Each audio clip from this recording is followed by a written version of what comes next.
Everyone, welcome to the HSC Chemistry lecture.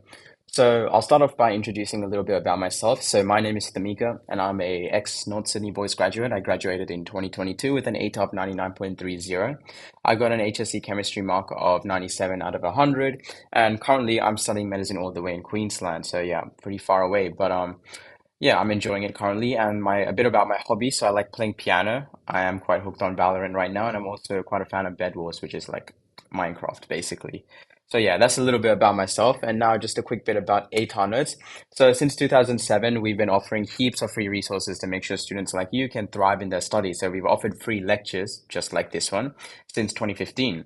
These free lectures are in line with ATAR notes' mission to help students as much as possible, and we have tons of free resources for you. So as you can see here, we have the study notes. So here are just a couple of things that we offer you, and you can find pretty much everything at atarnotes.com. And if you want more tips and info on how to use these resources, you can check out the info doc underneath the resources section of this lecture page.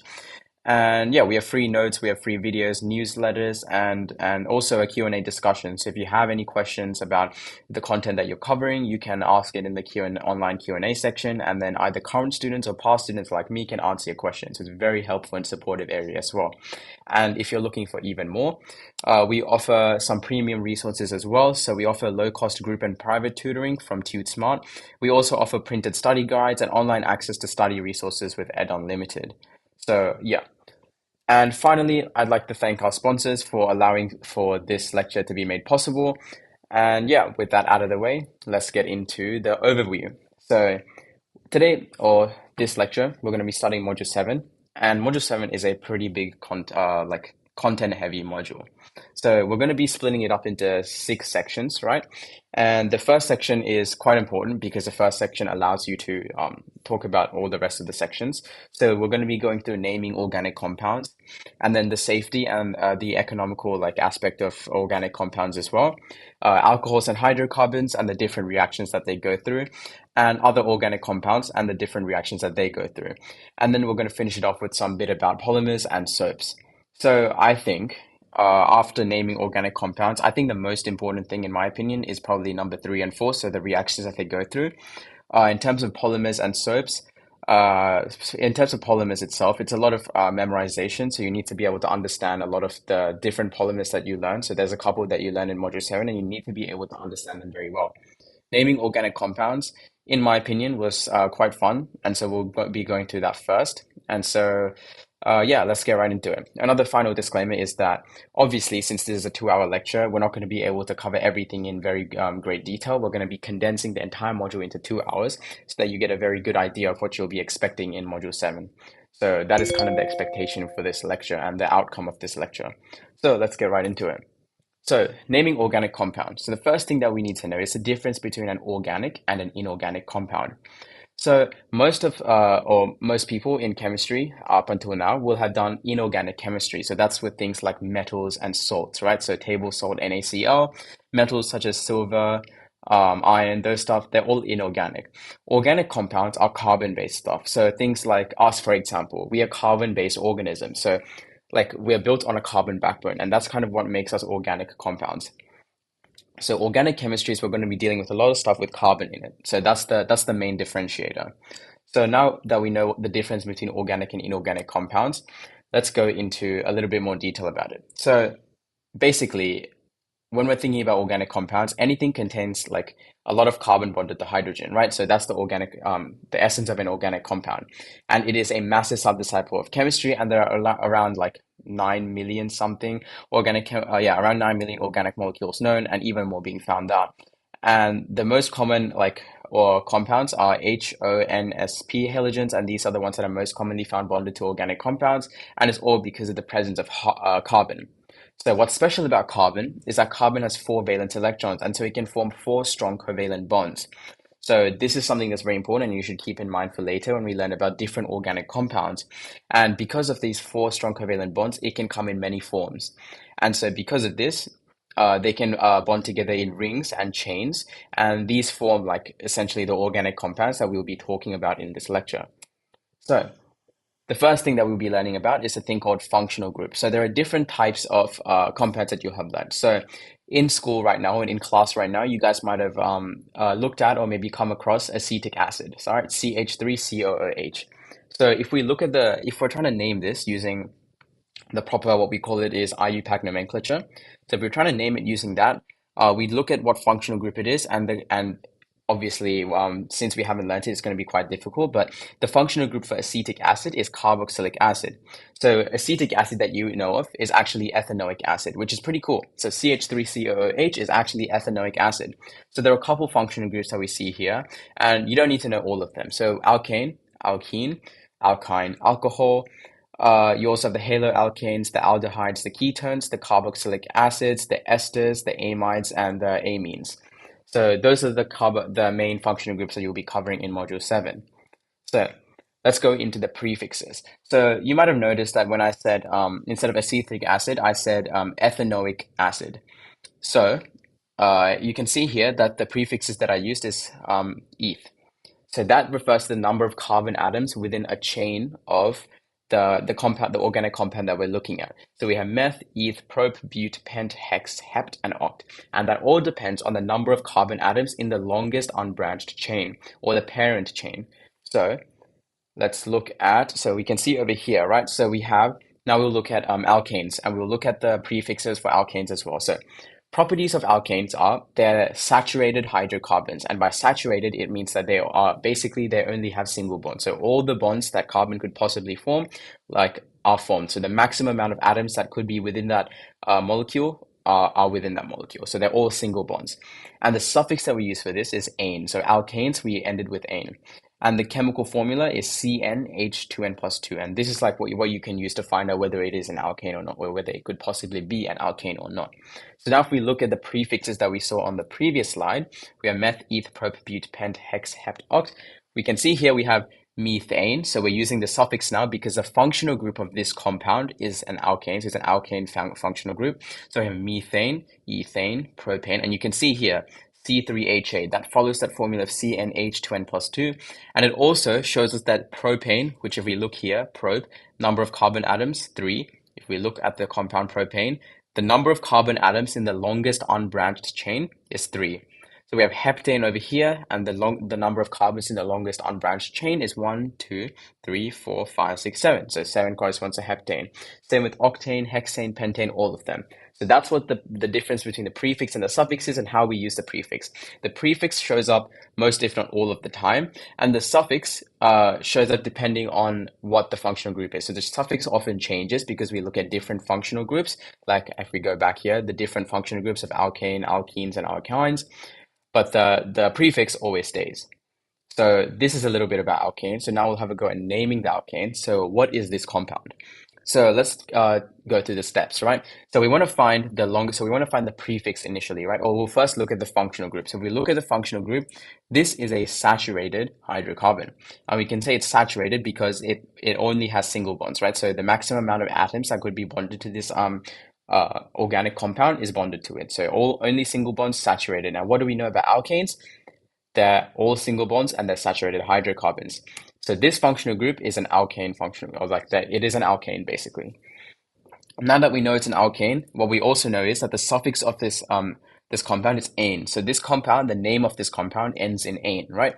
So now we need to find out what the prefix is. So for the prefix, what we do is we look at the longest number of carbon atoms in the longest unbranched chain, so the longest chain of carbon atoms. So if we count this now, we have 1 here, 2, 3, 4.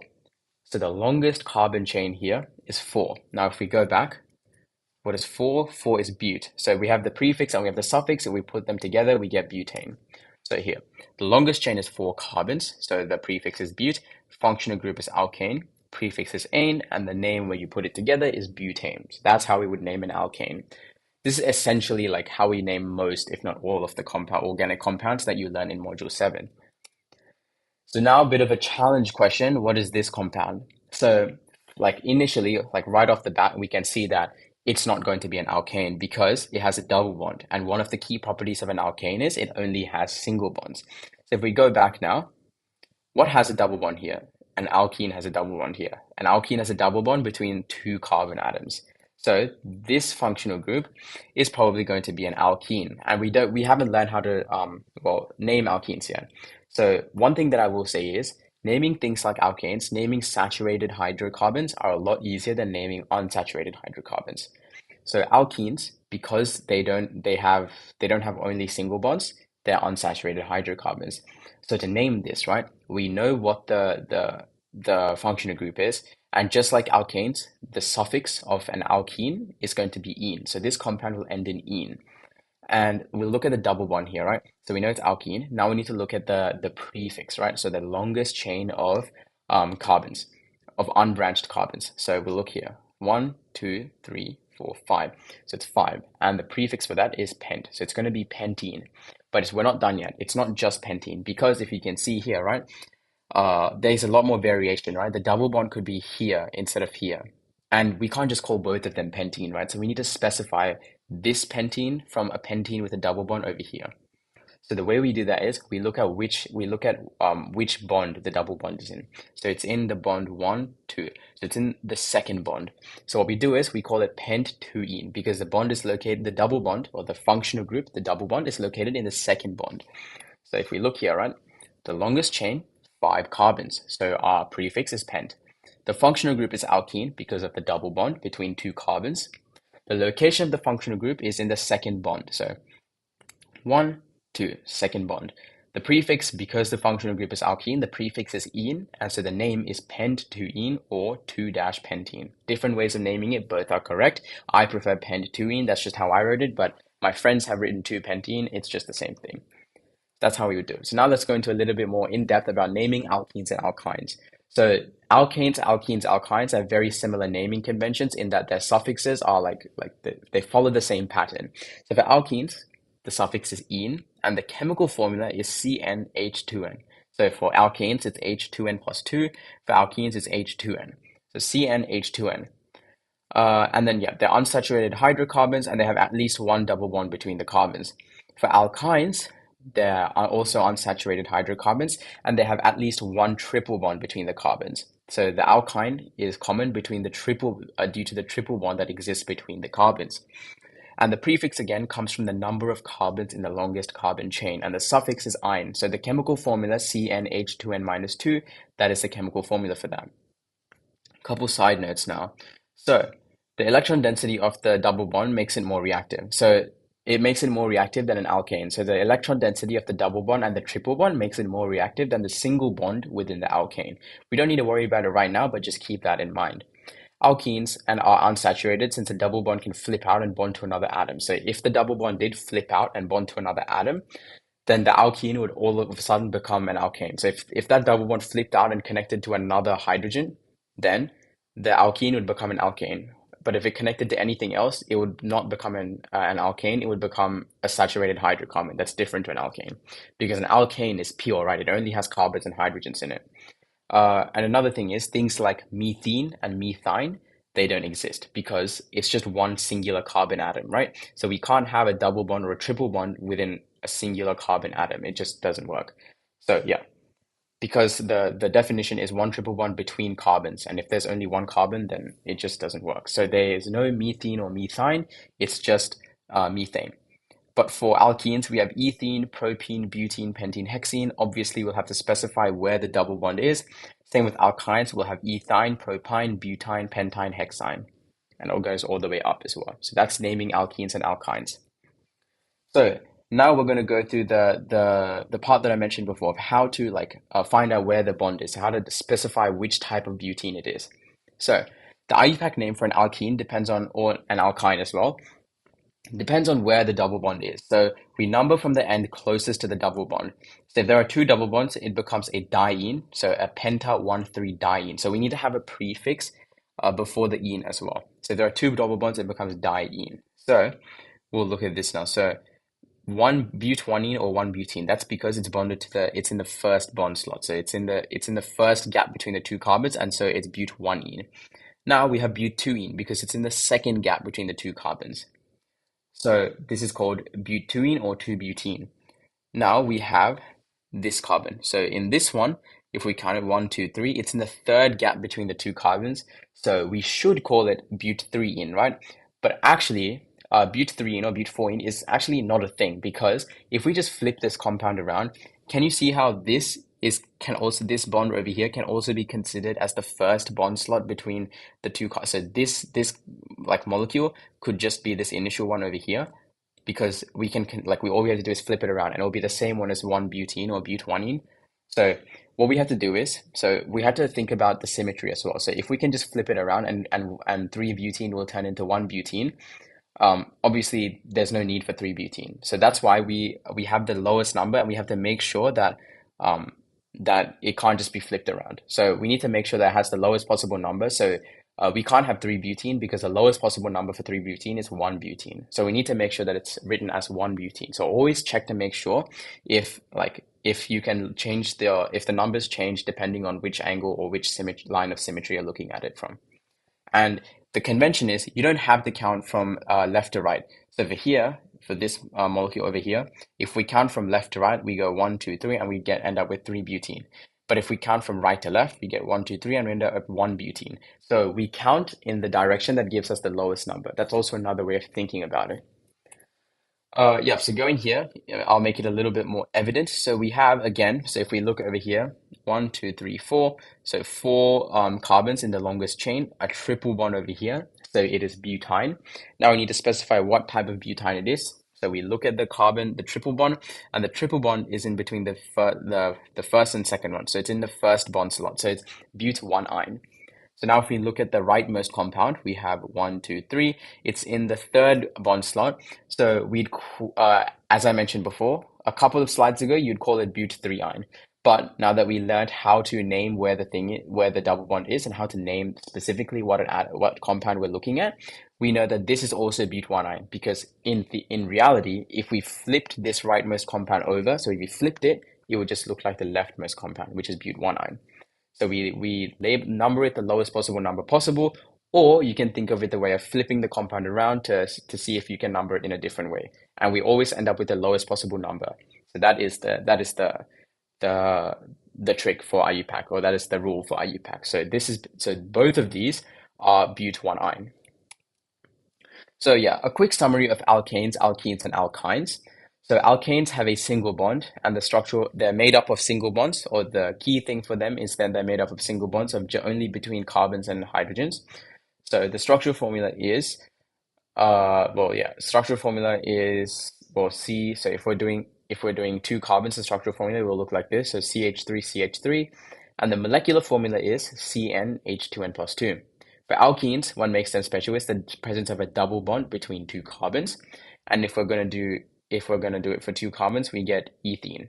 So for ethene, we don't need to specify if it's eth1-ene or eth2-ene because there's only one bond between the two carbons. So no matter where the double bond is, ethene will always be ethene. So we get molecular formula as CnH2n. For alkynes, what makes them special is the presence of the triple bond. So we get ethyne, so CnH2n minus 2. So that's a summary of alkanes, alkenes, and alkynes. Now we get into the next functional group, which is alcohols. So this functional group, the hydroxyl functional group or the OH functional group, the prefix comes from the number of carbons again. The suffix this time isn't ane, it's -ol. So it's like alcohol, it ends in -ol. So the chemical formula is CnH2n plus 2 OH or CnH2n plus 2 O. So yeah, so if we're looking at, there are a couple of different types of alcohols, right? So we can go back to the prefix again. So if we look over here at methanol, ethanol, and propanol, we can go back to the prefixes, right? So we look at the longest number of carbon chains. So for propanol, we look at the longest number of carbon chains, we get 3, right? So 3 is the longest chain of carbons. Because of that, the prefix is prop. And then the suffix is, we see the presence of an hydroxyl function group or an OH, right? We see that and we realize now that this is a hydroxyl functional group. So we see the OH, we realize it's a hydroxyl functional group. And so we know it's an alcohol. So now it becomes propanol. So if we're labeling this methanol, propanol, ethanol, butanol, pentanol, hexanol, heptanol, octanol, that's how it would go. So another thing is there are 3 different types of alcohols. So we have primary alcohols, secondary alcohols, and tertiary alcohols. Primary alcohols are alcohols in which the carbon atom carrying the OH. So if we look to this image down here, these are all primary alcohols because the carbon atom that is carrying the OH is only bonded to one other carbon. So if we look here, right, the carbon atom over here that is carrying the OH is only bonded to one other carbon. Same with ethanol, methanol, and propanol. Secondary alcohols are alcohols in which the carbon atom carrying the OH group is attached to two other carbons. So we can't see it here, but if this carbon atom over here was attached to another carbon somewhere else, it would be a secondary alcohol. And tertiary alcohols are alcohols in which the carbon atom carrying the OH group is attached to three other carbons. So in terms of the questions that you might get in school, it's a good thing to know what primary, secondary, tertiary alcohols are and know them in the sense of being able to define them and maybe draw them out as well, because it is a possible question that can come up. So now let's go at naming this, right? So let's go through this. Let's look at the longest carbon chain. So the longest carbon chain here. Oh, let's first look at the functional group. So the functional group here is I'm looking, and I see the presence of OH bonded to carbon, right? So this is how they would normally lay it out. Obviously, if we're expanding it out, the oxygen is bonded to the carbon and the hydrogen is bonded to the oxygen, right? It's not like the carbon is bonded to both oxygen and hydrogen. So we see the OH group, the hydroxyl functional group, and we realize that this compound is now an alcohol. So we know it ends in like ol, so we know the compound ends in ol. Now we just need to find out what the longest carbon chain is. So if we're trying to find out what the longest carbon chain is, let's look through it now. So 1, 2, 3, 4. So if we look over here, the longest carbon chain is 4 now. So we have the longest carbon chain 4, and so the prefix is but. So the prefix is but. So we know it's a type of butanol, right? It's a type of alcohol with 4 carbon chains in it. It's a type of butanol. But we need to now, because you can see here now that the functional group here can move around, right? It can move around to any of these hydrogens, can be replaced with OH, right? So we need to specify, we need to know between the different types of butanol. So we have butan 1-ol, butan 2-ol. We need to know between the different types, right? So let's count. So this hydroxyl functional group is on the first, the second. So it's in the second carbon. So it's attached to the second carbon. And because it's attached to the second carbon, we name it butan 2-ol. Yep, so let's go through this now. So the longest chain is 4 carbons, so we get but. The functional group is a hydroxyl functional group. Prefix is ol. The position of the functional group is on the second carbon, and so the name becomes butan 2-ol. So now if we count from right to left, we get the third carbon, right? But the third carbon, it can't be the third carbon, right? Because there's a line of symmetry across this line. So we can flip the compound around, and this third carbon now becomes a second carbon, right? If we flip it around. So at max, you can only have butan 2-ol. So there's only two variations of butanol, butan 1-ol and butan 2-ol, because butan 3-ol is just butan 2-ol flipped around, and butan 4-ol is just butan 1-ol flipped around. So if that doesn't make sense, have a go at writing out butan 4-ol and butan 3-ol, and then compare it to butan 2-ol and butan 1-ol. I guarantee you it's just the same compound but flipped around. So that's alcohols. Now we'll go on to side branching. So you might have heard me say earlier, when we're trying to find the parent chain, we're trying to find the longest unbranched carbon chain. So branching can also occur in organic compounds. So what we call a branched thing is an alkyl group, so it's an alkane missing one hydrogen. So we have methyl and ethyl groups. So if we look over here, we have methane, we remove one hydrogen and it becomes methyl. We have ethane, we remove one hydrogen and it becomes ethyl. And what happens is these methyl and ethyl groups, they end up bonding to the parent chain. So if this methyl, so let's take two methyl groups. So let's take butane, right? So we have butane over here. And let's take two methyl groups. If we take two methyl groups and bond it to this butane, so we bond it here and here, we get 2,3-dimethylbutane. So let's read the thing now. In the same way that hydrogens can be substituted by halogens, they can also be substituted by methyl and ethyl groups. Same with propyl groups. It can keep going. So they're also listed in alphabetical order. And so if there are also halogens, then everything is listed in alphabetical order. So basically, right, we also have a prefix before the methyl and ethyl groups. So if we look at this compound right here, 2,3-dimethylbutane. Yeah, so let's look at 2,3-dimethylbutane over here. So firstly, so this compound looks pretty terrifying. It's like a jumble of carbons and everything, but we need to take a look at to analyze everything that's going on here, right? First thing that we do, functional group. So we look over here, all single bonds, it's going to be an alkane. So we know the functional group is an alkane now. Now we need to find the longest carbon chain. So if we look here, follow my cursor now, we have 1, 2, 3, 4. So that's 4. Now we have 1, 2, 3, 4. That's 4. We have 1, 2, 3, 4. That's 4. 1, 2, 3, 4. That's also 4. And we have 1, 2, 3. So that's not 4. So the longest carbon chain is 4. And there's like many different ways that we can achieve the longest carbon chain of 4. What I want you guys to realize is that it doesn't matter how you get to the longest carbon chain of 4, any one of those will work. So for this example, I didn't take a straight line chain of 4. I took the zigzag pattern, like the Harry Potter lightning bolt type pattern. So I got 1, 2, 3, 4. C1, C2, C3, C4. I labeled them over here. So now if we look at this diagram, right, we have the first, so we have two methyl groups. So this is our longest carbon chain. So we know it's a type of butane, right? We know it's a type of butane because it's an alkane. So if we go through this 4 over here, we have C1, C2, C3, C4. Now we need to look at where the side branches are bonded together. So this first methyl side branch is bonded to C2, the second carbon. This third methyl functional group, or this third methyl group, is bonded to the third carbon, C3, the third carbon. So two methyl chains. So because it has two methyl chains, it becomes dimethyl. So this di is very important. You need a prefix. It can become trimethyl, dimethyl. You need a prefix. If it's just one, it's just methyl. So there's no monomethyl. It's di, tri, and then it keeps going upwards. So because there's two methyl groups over here, we get 2,3-dimethyl butane. So the dash is after the numbers, and we get 2, 3 dimethyl butane. So this 2, 3 denotes where the methyl groups are bonded to the main carbon chain. And another thing that's very important is over here it says the same way that hydrogens can be substituted by halogens, they can also be substituted by methyl and ethyl groups. And these substituted groups are listed in alphabetical order. That's ignoring this like prefix of di. So if we have an ethyl group bonded to it, it will become ethyl methyl butane, right? Not methyl ethyl butane, it will become ethyl methyl butane because E comes before M.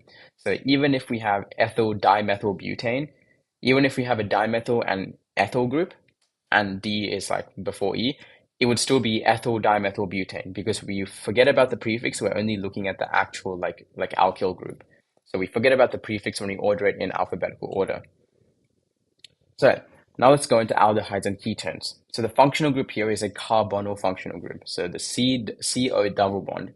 So this carbonyl is double bonded to an oxygen and single bonded to two other things. So in aldehydes, the carbonyl is bonded to one hydrogen and one further chemical group, i.e. the carbonyl group is always on the end for an aldehyde. So we have the chain of carbons, and then at the end of the chain of carbons, we have a carbonyl group. And if it's at the end, we know it's an aldehyde. So naming aldehydes, because they're always at the end, so the suffix is al for this one. So because the functional group is always at the end, we don't need to specify the number of like where the locant number or where the functional group is on the carbon chain, because it's always attached to carbon number 1. So that's very important. Remember, it's always attached to carbon number 1, not the last carbon, but the first carbon. So now let's look at ketones. So for ketones, they're very similar to aldehydes, except the carbonyl functional group can be anywhere, just not at the ends, because if it was at the ends, it'd become an aldehyde. So anywhere but the ends, the carbonyl functional group can be, and when that happens, we name it a ketone. So let's look at the suffix, right? The suffix for this one is -one. And so the smallest, so let's look at the diagrams over here. The smallest ketones possible is propanone.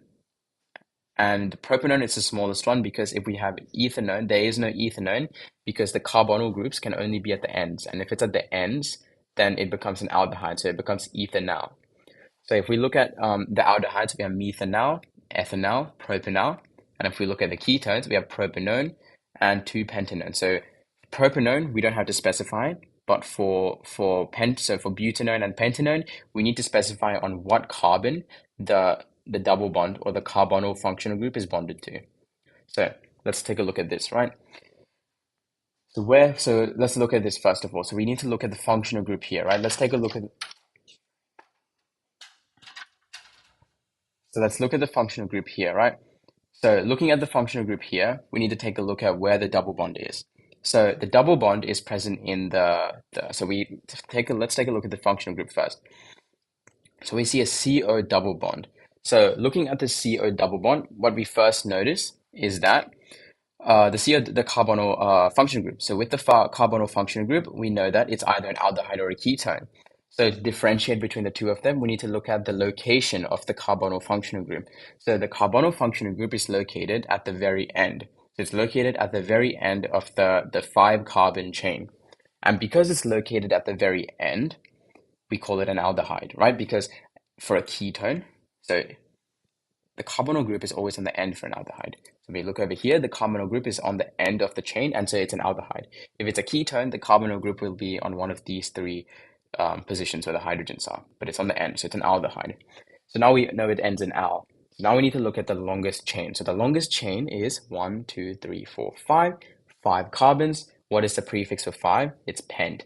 So we have pentanal. So yeah, longest chain is 5 carbons, so we know the prefix is pent. Functional group is an aldehyde because the carbonyl functional group is at the very end. Are there any side branches? No. So this is something that you need to check now. Because we've now covered side branches, always check to see if there are side branches on the compound. Here we can see it's a straight chained compound, so there's no side branches. And so the presence of side branches, no. Now we look at the name. So the name is pentanal. So we have the pent and we have the al, we just put together pentanal.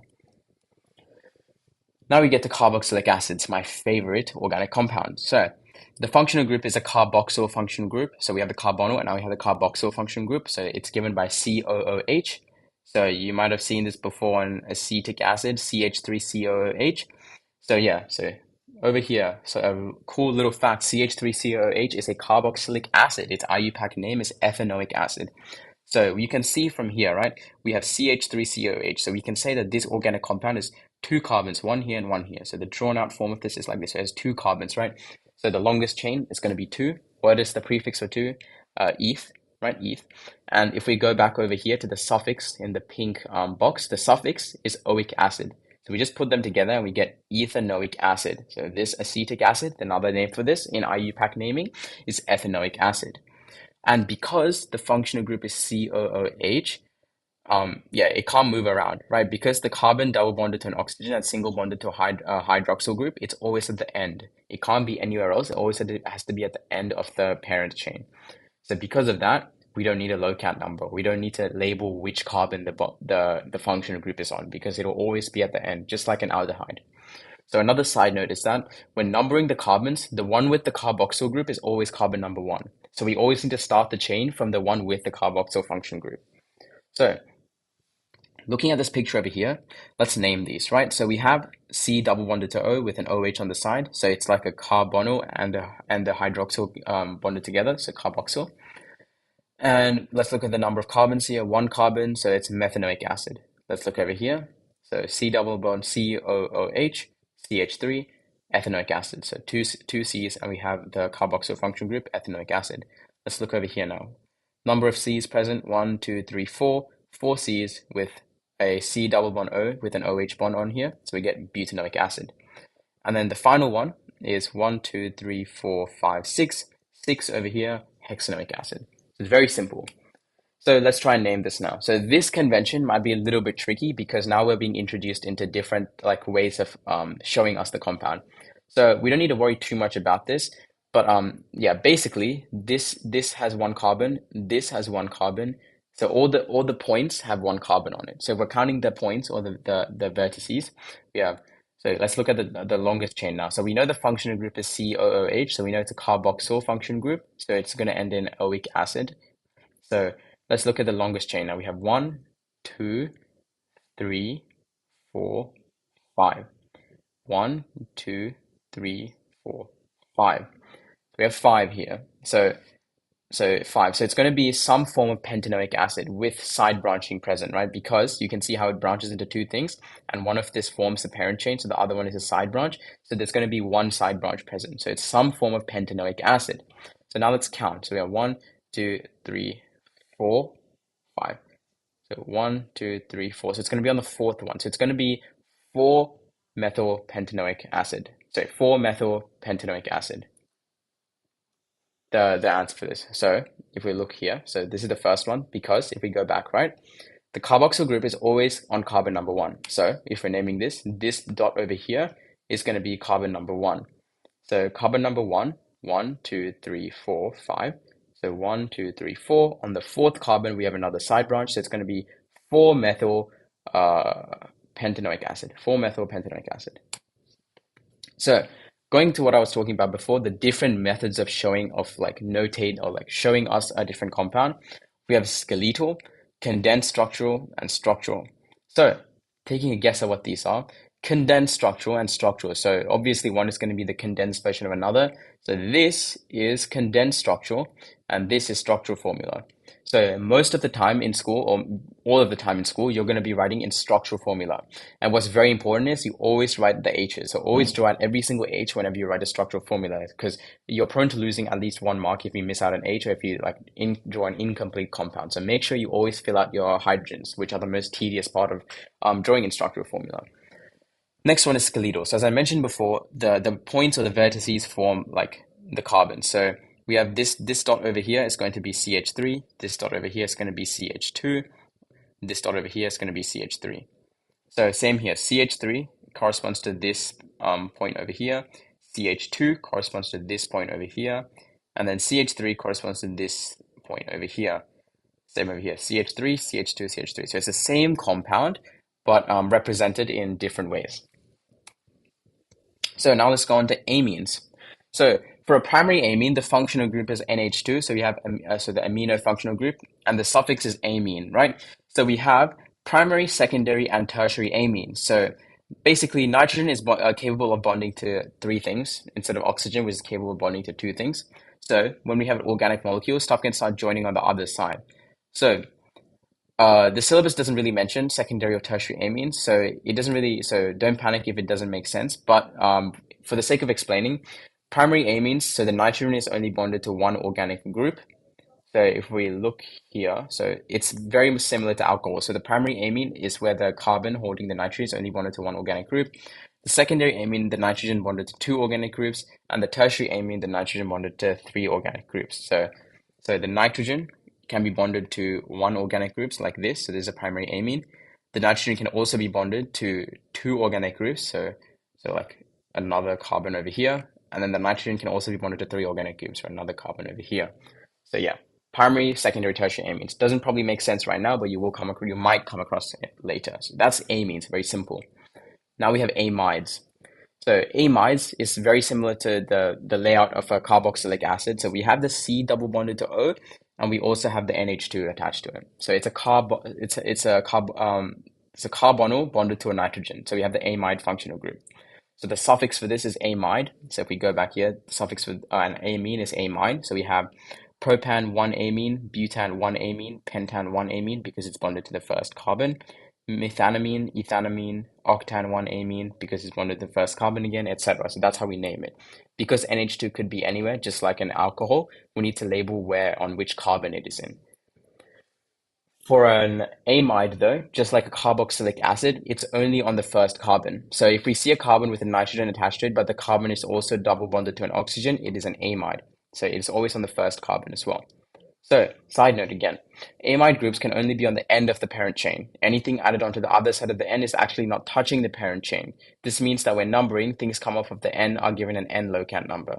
So basically what that means is, right? So we have NN unsubstituted amide. So this will be methanamide. So if we look over here, we have methanamide. So assume the R is an H. We have IUPAC name for this is methanamide. So to say now that we substituted this like H with a CH3 group, so a methyl group, right? So now we would have N-methyl methanamide, right? Because instead of this CH3 is bonded to the N, so we have N-methyl methanamide. So instead of saying 3-methyl methanamide or a number, we have N-methyl methanamide. And now if we look at this example, because we have 2 methyl groups bonded to it now, we have N dimethyl methanamide. So that's how we would go through it. So di is the prefix because there's 2 of the methyl groups, and that's how we would run through it. So now we're nearing the end of our IUPAC nomenclature, or our naming of through IUPAC means. So now let's go through what happens when a halogen is, or like a hydrogen is substituted by a halogen. So we get things like chloroethane, we get like chloroalkanes, bromoalkanes, etc. So yeah, let's look at this one, right? This one is called a chloroalkane or chloroethane. So this is called a chloroethane because, and there's no number. So you can see here we have two bromobutane, we have numbers. So this one, we don't really need a number because if we look here, right, there's only one possible, no matter which chlorine it's going to be bonded to, it's still going to be chloroethane, right? There's no 1 and 2 chloroethane. So it's going to be the same because you can flip it over and it's going to be symmetrical. So we can look at 2-bromobutane. So just like before, it's just like we have a functional group over here. So this is a halogen organic compound. So just like that, we need to label on which carbon the bromine is bonded to, because it could be 1-bromobutane or 2-bromobutane. So we need to specify. So this one is 2-bromobutane because it's bonded to the 1, 2 second carbon. So now we also have dichloromethane. So we have the prefix as well. So we have dichloromethane because there's the presence of 2 chlorines. And we don't have a number here because there's only 1 carbon. So there's only 1 possible carbon it could be bonded to. So let's look at the question over here. Why isn't 1,3-dichlorobutane labeled 2,4-dichlorobutane? So if we look over here, right, if we number it from left to right, we get 1, 2, 3, 4. So we get 1, 3, dichlorobutane. But if we number from right to left, we get 2,4-dichlorobutane. So it's not 1,3-dichlorobutane because if we flip around 2,4-dichlorobutane, we get 1,3-dichlorobutane. And we're always like aiming to display it with the lowest possible combination of numbers. So the numbers that add or multiply to give the lowest possible combination, we're just trying to like achieve the lowest possible numbers possible. And so it will be 1,3-dichlorobutane instead of 2,4-dichlorobutane. Over here, we can't really change much. We could do 3,3-dichlorobutane, but obviously 3,3-dichlorobutane is just 2,2-dichlorobutane flipped around. So yeah, it's just going to be 2,2-dichlorobutane. And we can also add a lot more halogens than just butane. We can add fluorine, chlorine, and iodine. So this becomes fluoro, chloro, iodo. So a little bit more about halogen and organic compounds. Where there are different halogens, name them in alphabetical order. Just like the previous where we said where there's different alkyl groups, we name them in alphabetical order. So ethyl before methyl, even though there's more carbons in the ethyl group. So if we look over here, right, we have 4-bromo, 1-fluoropentane. So note, if you number from the right, then the first halogen is on carbon 1. Whereas if you number from the left, then the first halogen is on carbon 2. Thus, you should number from the right. So what they're trying to say is you'll get a lower number overall if we number from the right going left, as opposed to if we number from the left going right. So what if numbering from either end is the same? So we get 2, 2, so they're both the same, right? So we get 2, 4, so no matter where we label it from, we'll get 2, 4 as our numbers, right? And so we can either get 2-bromo, 4-fluoropentane, or we could get 4-bromo, 2-fluoropentane. So which one is correct? So it could be 4-2, it could be 2-4, we're not sure. So the answer to this question is we use the name with the smallest locant number first. So it's not 4-bromo, 2-fluoropentane because bromo comes first, so we give bromo the lowest number. We give bromo the privilege of the lowest number. So it becomes 2-bromo, 4-fluoropentane. But that is only when it's similar, when we're numbering from the same. So this is where IUPAC can get quite a little bit complicated because of all these niche rules that it has. So when numbering from either side is the same, we give the smallest locant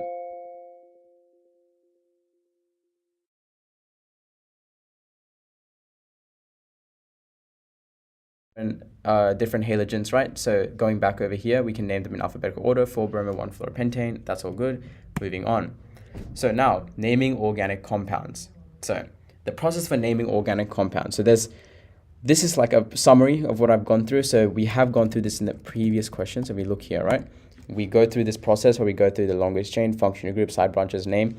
It's just that thought process simplified down again. So firstly, we count the number of carbons in the longest unbranched carbon chain to identify the stem name. So stem name is like basically what we use to identify the prefix. So whether it's pent, eth, meth, etc. And then we add the suffix, right? So we identify the functional group, and then we identify what the suffix will be. So what will it be? An ane, an ene, an oic acid, an ol. So yeah, we identify what it will be. And then we add the halogen and then we'll add it together, or if it's different, we have the halogen prefixes. So we need to make sure that the halogen prefixes are listed in alphabetical order, and also the alkyl groups, so methyl, ethyl, propyl. So those side branches, we need to make sure they're also listed in alphabetical order. And now let's read the notes over here. So the locant number, which is what I have been referring to occasionally, tells you which number the halogen is attached to. So I have mentioned this differently. So I mentioned which carbon is the side branch bonded to, or the functional group bonded to, right? That's basically the locant number. And then every single halogen needs its own locant number, even copies of the same halogen. That's why we get something called 2,2-dichlorobutane. It's not just 2-dichlorobutane, it's 2,2, because each chlorine atom gets its own locant number.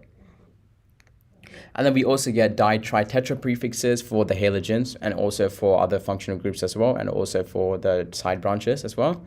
And then, as I mentioned before, these di-tri-tetra prefixes are not considered in alphabetical order. So the alphabetical order only refers to like the actual word. So methyl, ethyl, it only applies to those, and the fluoro, chloro, bromo, iodo. It doesn't apply to the di-tetra and tri. So now, final question to identify like what the compound is. So let's go through the thought process again. So the first thing that we do is we try to identify what is the functional group here. So the functional group, I can only see, so this is what we would call like a mix of condensed structural formula and also structural formula itself. So, the CH3 would just be a carbon bonded to 3 hydrogens. So looking at this, I can tell instantly that it's a saturated hydrocarbon, so it will be an alkane. Looking at these answers, they're all alkanes, they all end in ane, so that's not going to rule out any options.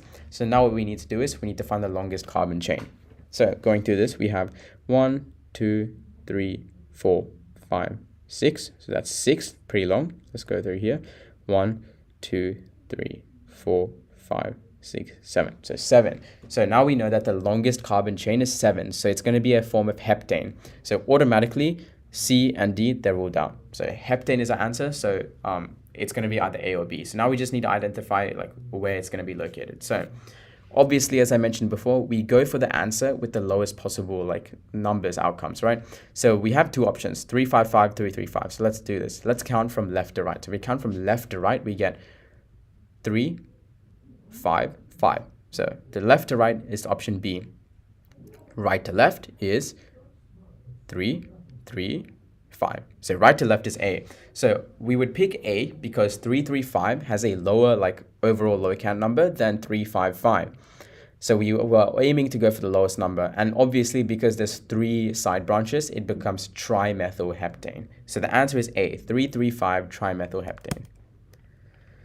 So now, finally, esters. So when drawing esters, we draw the alkanoic acid. So esters are also another form of organic compound. It looks something like this. So C double bonded to O, single bonded to O with another like carbon or like a carbon chain attached to it.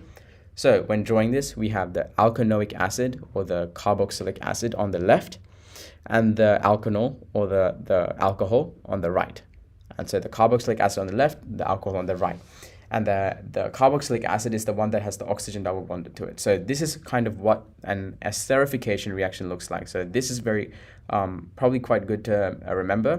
So obviously the length of these carbon chains can be changed, and accordingly the name of the ester will change, and also the length of the ester will change. So we have alkanoic acid plus alcohol goes into alkyl alkanoate plus water. So if we're reacting butanol, it becomes butyl propanoate. If we're reacting methanoic acid and ethanol, we get ethyl methanoate, etc. So that's how the naming convention works. It's very similar to this image over here, and we can use that to kind of derive what the names for other esters will be. So now, a summary. So we have the carboxylic acids, the amides, the aldehydes, the ketones, the alcohols, and the amines. So we have the carboxyl, the amido, the oxo, the hydroxy, the amino. We have the oic acid, the amides, the al, the one, the ol, the amines. And then we also have the structure of the functional group. So we have the C double bonded to O with an OH group attached to it. We have the C double bonded to O with an NH2 bond attached to it. We have the C double bonded to O with just an H attached to it. Obviously, this is an aldehyde. We have the C double bonded to O in the middle of two carbon chains. So this R over here is basically, it's a symbol that represents another carbon chain. So R dash means a carbon chain different to R. So it's two different carbon chains. That indicates that this carbon is in the middle of this two different carbon chains. And so the ketone is going to be in the middle of the carbon chain. So yeah, it indicates that it's not at the end. But over here, for the aldehyde, because the R is only on one side and the other carbon is bonded to the H, we know that this C finishes off this carbon chain R. So the C double bond to O is at the end of the carbon chain, and so it becomes an aldehyde. Now alcohols, ROH, so obviously the hydroxyl group is bonded to the carbox, or the carbon chain. And then for an amine, we have the NH2 with the R, so the NH2 is attached to a carbon chain. So now the hardest part, what if there are multiple functional groups, right? So they don't just have to give us an alkane or just an alkene, they could give us multiple functional groups. So for that, what you need to do is you need to keep in mind this hierarchy: alkanoic acids, amides, aldehydes, ketones, alcohols, amines, alkynes, alkenes, and then alkanes. This is the hierarchy that you need to keep in mind. So what we do for that is we identify the parent chain. So we need to count the number of carbons in the longest unbranched chain. And then if there are multiple options of the same length, we use the one that results in the shortest branches. So we identify the parent chain. And then we identify the parent functional group. We identify the parent functional group by looking at the hierarchy. So if we have an alkanoic acid and an aldehyde present, the parent functional group is going to be the alkanoic acid. So yeah, whichever one has the highest precedence or closer to rank 1, looking at the hierarchy on the right.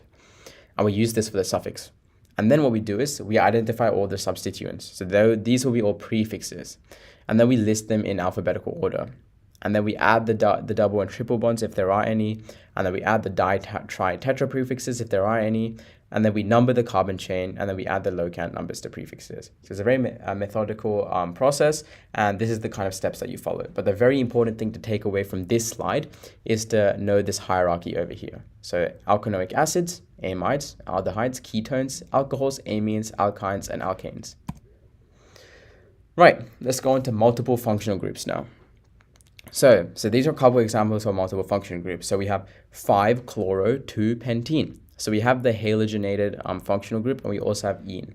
So let's look at this, right? So it has 5. So we labeled this 5 because we let the functional group take precedence. So the functional group, we count from left to right because we want the functional group to have the lowest number. And so because of that, we also count left to right when labeling chloro.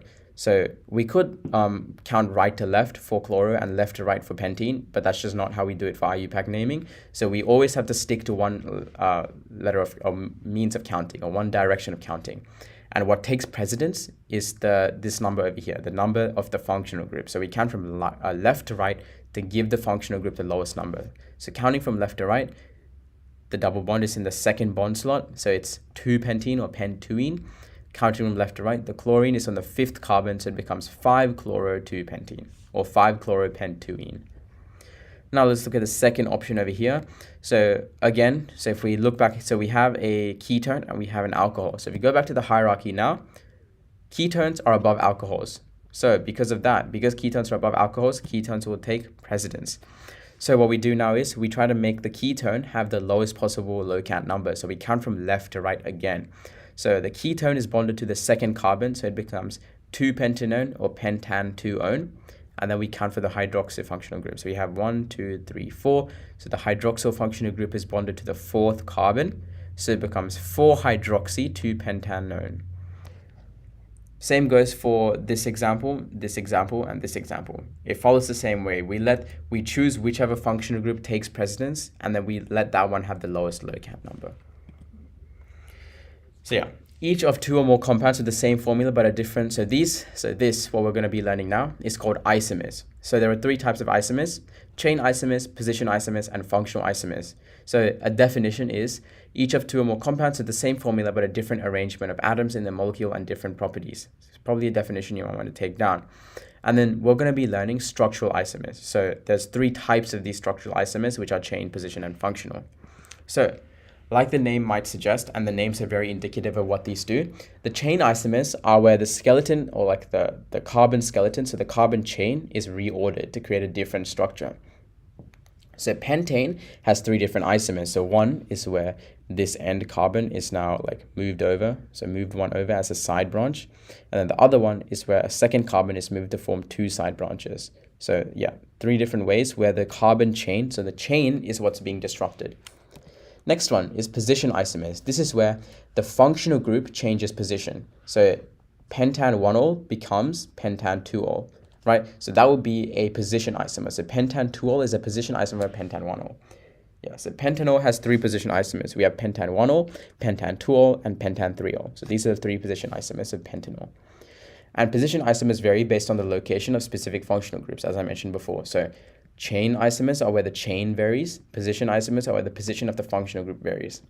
And now, so for this question, try drawing all the position isomers of dichloropropane. So obviously we have the functional group here is the halogen functional group. So we have the chloro, and the chloro can be in many different places, right? So if we're now looking at dichloropropane, which is what this question was asking, we have 1,1-dichloropropane, 1,2-dichloropropane, 1,3-dichloropropane, 2,2,2-dichloropropane. All right, so now we have functional group isomers. So going back to before, chain isomers are where the carbon chain is being disrupted. Position isomers are where the position of the functional group is being disrupted, and functional group isomers are where the functional group itself is changing. So if we have over here cyclohexane and 1-hexane. So cyclohexane is basically an alkane, but like in a circle, and it has a different functional group. So cyclohexane is a functional group isomer of 1-hexene. Even though they have the same like molecular formula of C6H12, they have different functional groups.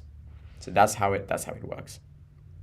Yeah, so in summary, functional group isomers vary based on changes to functional groups, and this will result in the most drastic change in their physical properties because like the functional group is what drives its properties and it's being physically changed.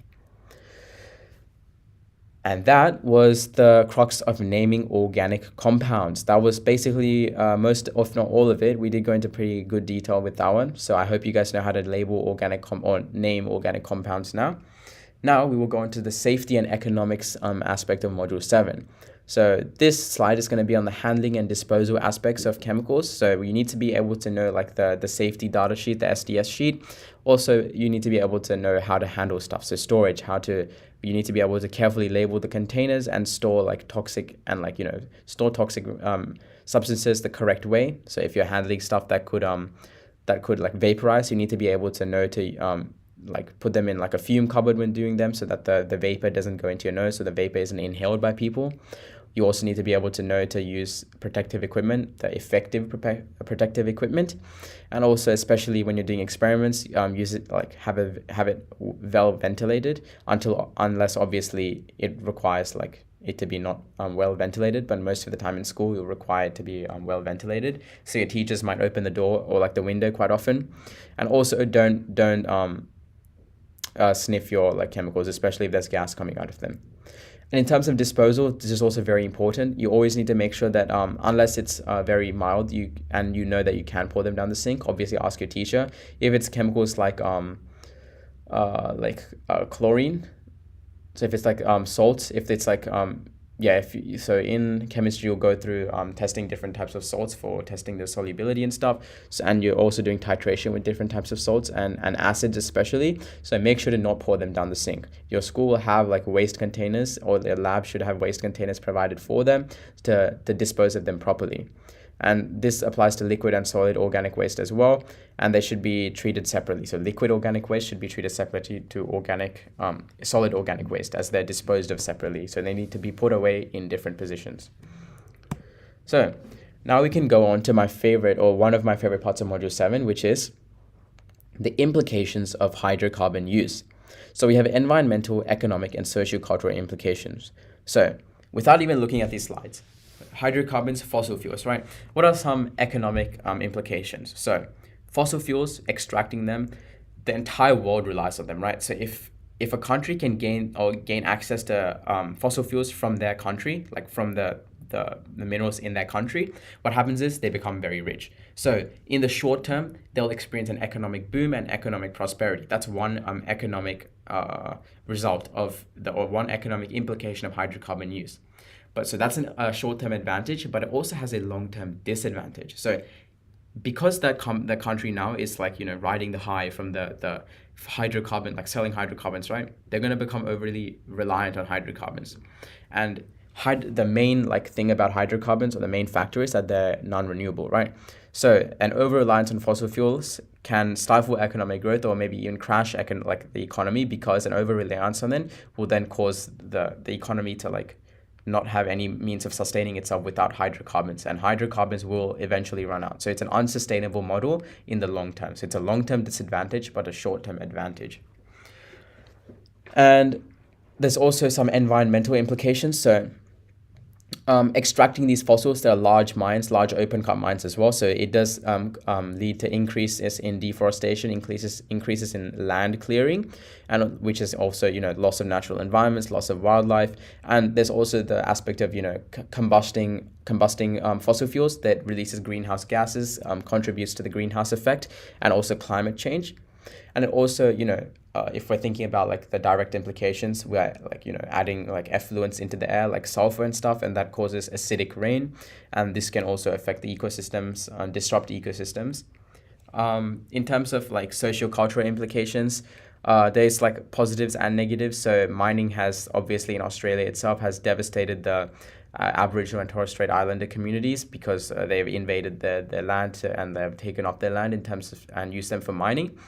So the sale of land to mining corporations and subsequent mining activity extinguishes access to native title and their ownership of land.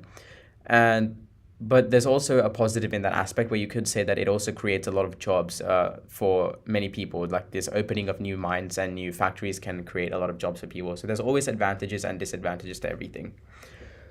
Yeah. Oh, there's also, for social cultural implications, there have been wars that have been generated on the use of hydrocarbons. So, our over-reliance on it has led to like aggression between countries, for example. So if a mine is found in the middle of, in a border, for example, between two countries, who owns that mine, right? So there have been border disputes over who has access to these resources, etc. So it has led to wars, and maybe like maybe not wars, but like, international fights and sanctions. So, but essentially, these implications of hydrocarbon use, you'll go through it in more detail in school, but in terms of what will come up in your exams, these questions often come up as long response answers. So probably like 5 markers to like detail the economic implications of hydrocarbon use, etc.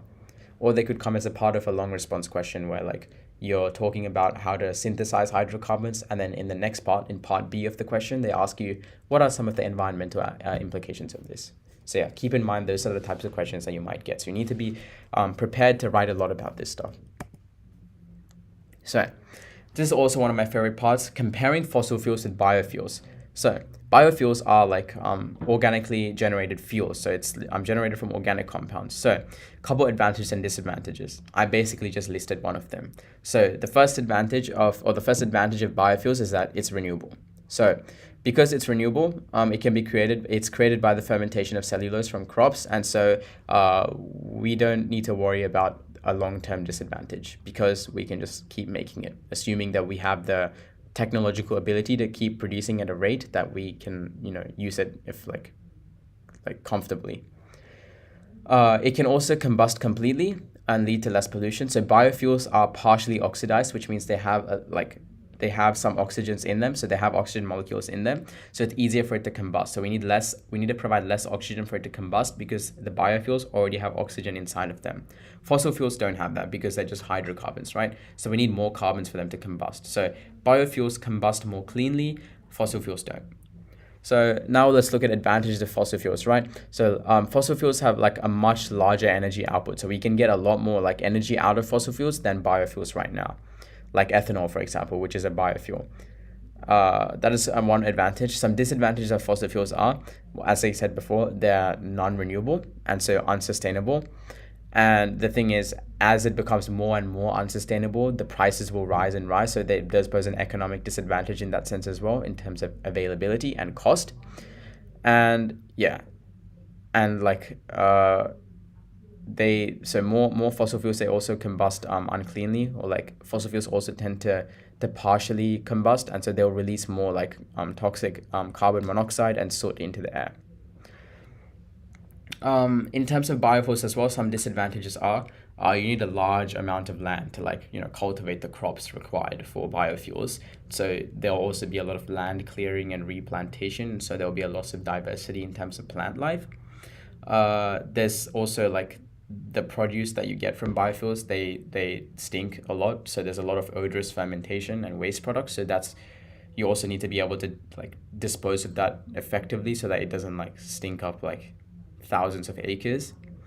Another disadvantage is it has a lower heat of combustion. So this means it's going to be less effective in colder climates. So things like, in like the northern hemisphere, or like the poles, basically. The closer you get to the poles, the colder the climate is, it's going to be less and less effective. And then also, because it's like it's hygroscopic, so it absorbs moisture from the air. That's what hygroscopic means. So biofuels, they absorb moisture from the air, and obviously, like, moisture, water with an engine doesn't really go well. So because they absorb moisture from the air, the engines require modification for them to be used. So currently, we can only use around 15% in our like car engines. So if we need to use them effectively and comfortably, we need to spend a lot of money on inventing engines and making engines usable or like accessible, and making these engines that can use biofuels more accessible. So similarity. So the sources of energy are quite similar, and they're both suitable for combustion engines, obviously with varying success rates. They're both organic molecules, and they share the same carbon backbone. Differences: their size is different. The heat of combustion is very different. Fossil fuels have a much larger heat of combustion. One is renewable, one is non-renewable, one is complete, one is incomplete combustion, and the production process is also very different. So fossil fuels are formed over millions of years, whereas biofuels take a fraction of the time to make in like respect to millions of years. So now we'll go on to properties of hydrocarbons. So this is mainly in relation to boiling point. So hydrogen bonding, so there's a couple of different things, right? So in class already, you'll have learned about, dispersion forces, dipole forces, polar forces such as dipole forces, and hydrogen bonding. In terms of boiling points, so the questions that they can ask in terms of the properties are, which one can have a higher boiling point, basically. So will an alcohol have a higher boiling point than an amine, for example? And you need to be able to identify which will have a higher boiling point. And if we're thinking about boiling point, we need to say, like, defining boiling point, right? Boiling point as a definition is basically the amount of energy required to overcome the bonds between the molecules, right? So the bonds between individual molecules, if we overcome that, we reach this boiling point. So hydrogen bonding between molecules is quite high in alcohols because it's got the polar OH bond. So the H is like the donor and O is like the acceptor. So this means that the melting point and boiling point are higher than the corresponding alkanes, and they're also higher than corresponding alkanes of similar molar mass. So molar mass also plays quite a big quite a big aspect on the boiling point, especially when we get to really large compounds like say alcohols, because they're hydrogen bonding, they'll obviously have a higher boiling point than methanol, or let's say propanol. Propanol will have a higher boiling point than propane, but propanol will not have a higher boiling point than maybe an alkane with like 50 carbons in the chain. This is because of the effect of dispersion forces. So alkanes are nonpolar, they don't have any polarity in them, so they can only react through nonpolar dispersion forces. So even though they react through very weak dispersion forces, the strength of these dispersion forces can be large enough to overcome like the hydrogen bonding. So this is how it happens, right? So we think of the molar mass, right? So when there's a massive amount of carbon chain, right, there's also going to be a lot of electrons within that compound, right? So if there's 50 carbons in the alkane chain, there's going to be a lot of electrons, right? And so these electrons are moving around, and the temporary imbalances in charges caused by these, like the electrons, are much greater if the compound has 50 carbons compared to 10 carbons, right? Because the compound with 50 carbons will have a greater electron density than the compound with 10 carbons. And so the imbalance in charge will be a lot greater. And because of this, the strength of the temporary dipoles that are formed are also a lot greater. And if the strength of the temporary dipoles are formed are greater, then the strength of the dispersion forces are also greater. So what happens is the greater the molar mass, so the greater the greater the chain length of a compound, the greater its boiling point is. That's why I mentioned alcohols have a higher boiling point than alkanes of similar molar mass. So if they have a similar molar mass, then obviously an alcohol will have a higher boiling point, because an alcohol can attract or bond using hydrogen bonds, whereas alkanes can only use dispersion forces. Another thing is that alcohols are soluble in water. So the way it works is, if you want to be soluble in water, so water is a polar molecule, so water reacts with water reacts with itself through polar bonds. And so because of that, you need to be soluble in water, you also need to react with one another through polar bonds. So you need to be quite polar to dissolve in water. And so alcohols up to 3 carbons, so alcohols like methanol, ethanol, and propanol are quite soluble in water due to the hydrogen bonding. And alcohols have a nonpolar and polar aspect. The nonpolar aspect is the carbon chain. So the carbon chain, the 3 carbons there, CH3, CH2, CH, CH2, these carbon chains will be nonpolar, right? The only polar part is the OH bond. So the longer and longer the carbon chain of an alcohol becomes, the less and less polar it becomes, because the carbon chain, the nonpolar aspect, is a lot bigger compared to the polar aspect, which is the OH bond. So C1 to C3 has comparatively a much larger polar aspect than C4. So because of that, C3 will be more polar than C4, and so it'll be more soluble in water than C4. By C4, I mean an alcohol with 4 carbons in the parent chain, so like butanol plus. So C4 plus is anything like above butanol.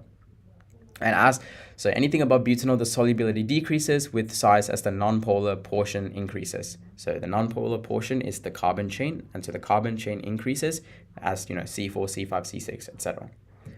So the main point that you need to take away here is that alcohols, they interact with hydrogen bonding, and so they have quite high boiling points, and we need to supply enough energy to overcome these hydrogen bonds to achieve to make it reach the boiling point. And in terms of primary, secondary, tertiary, primary will have a higher boiling point than secondary, which will have a higher boiling point than tertiary.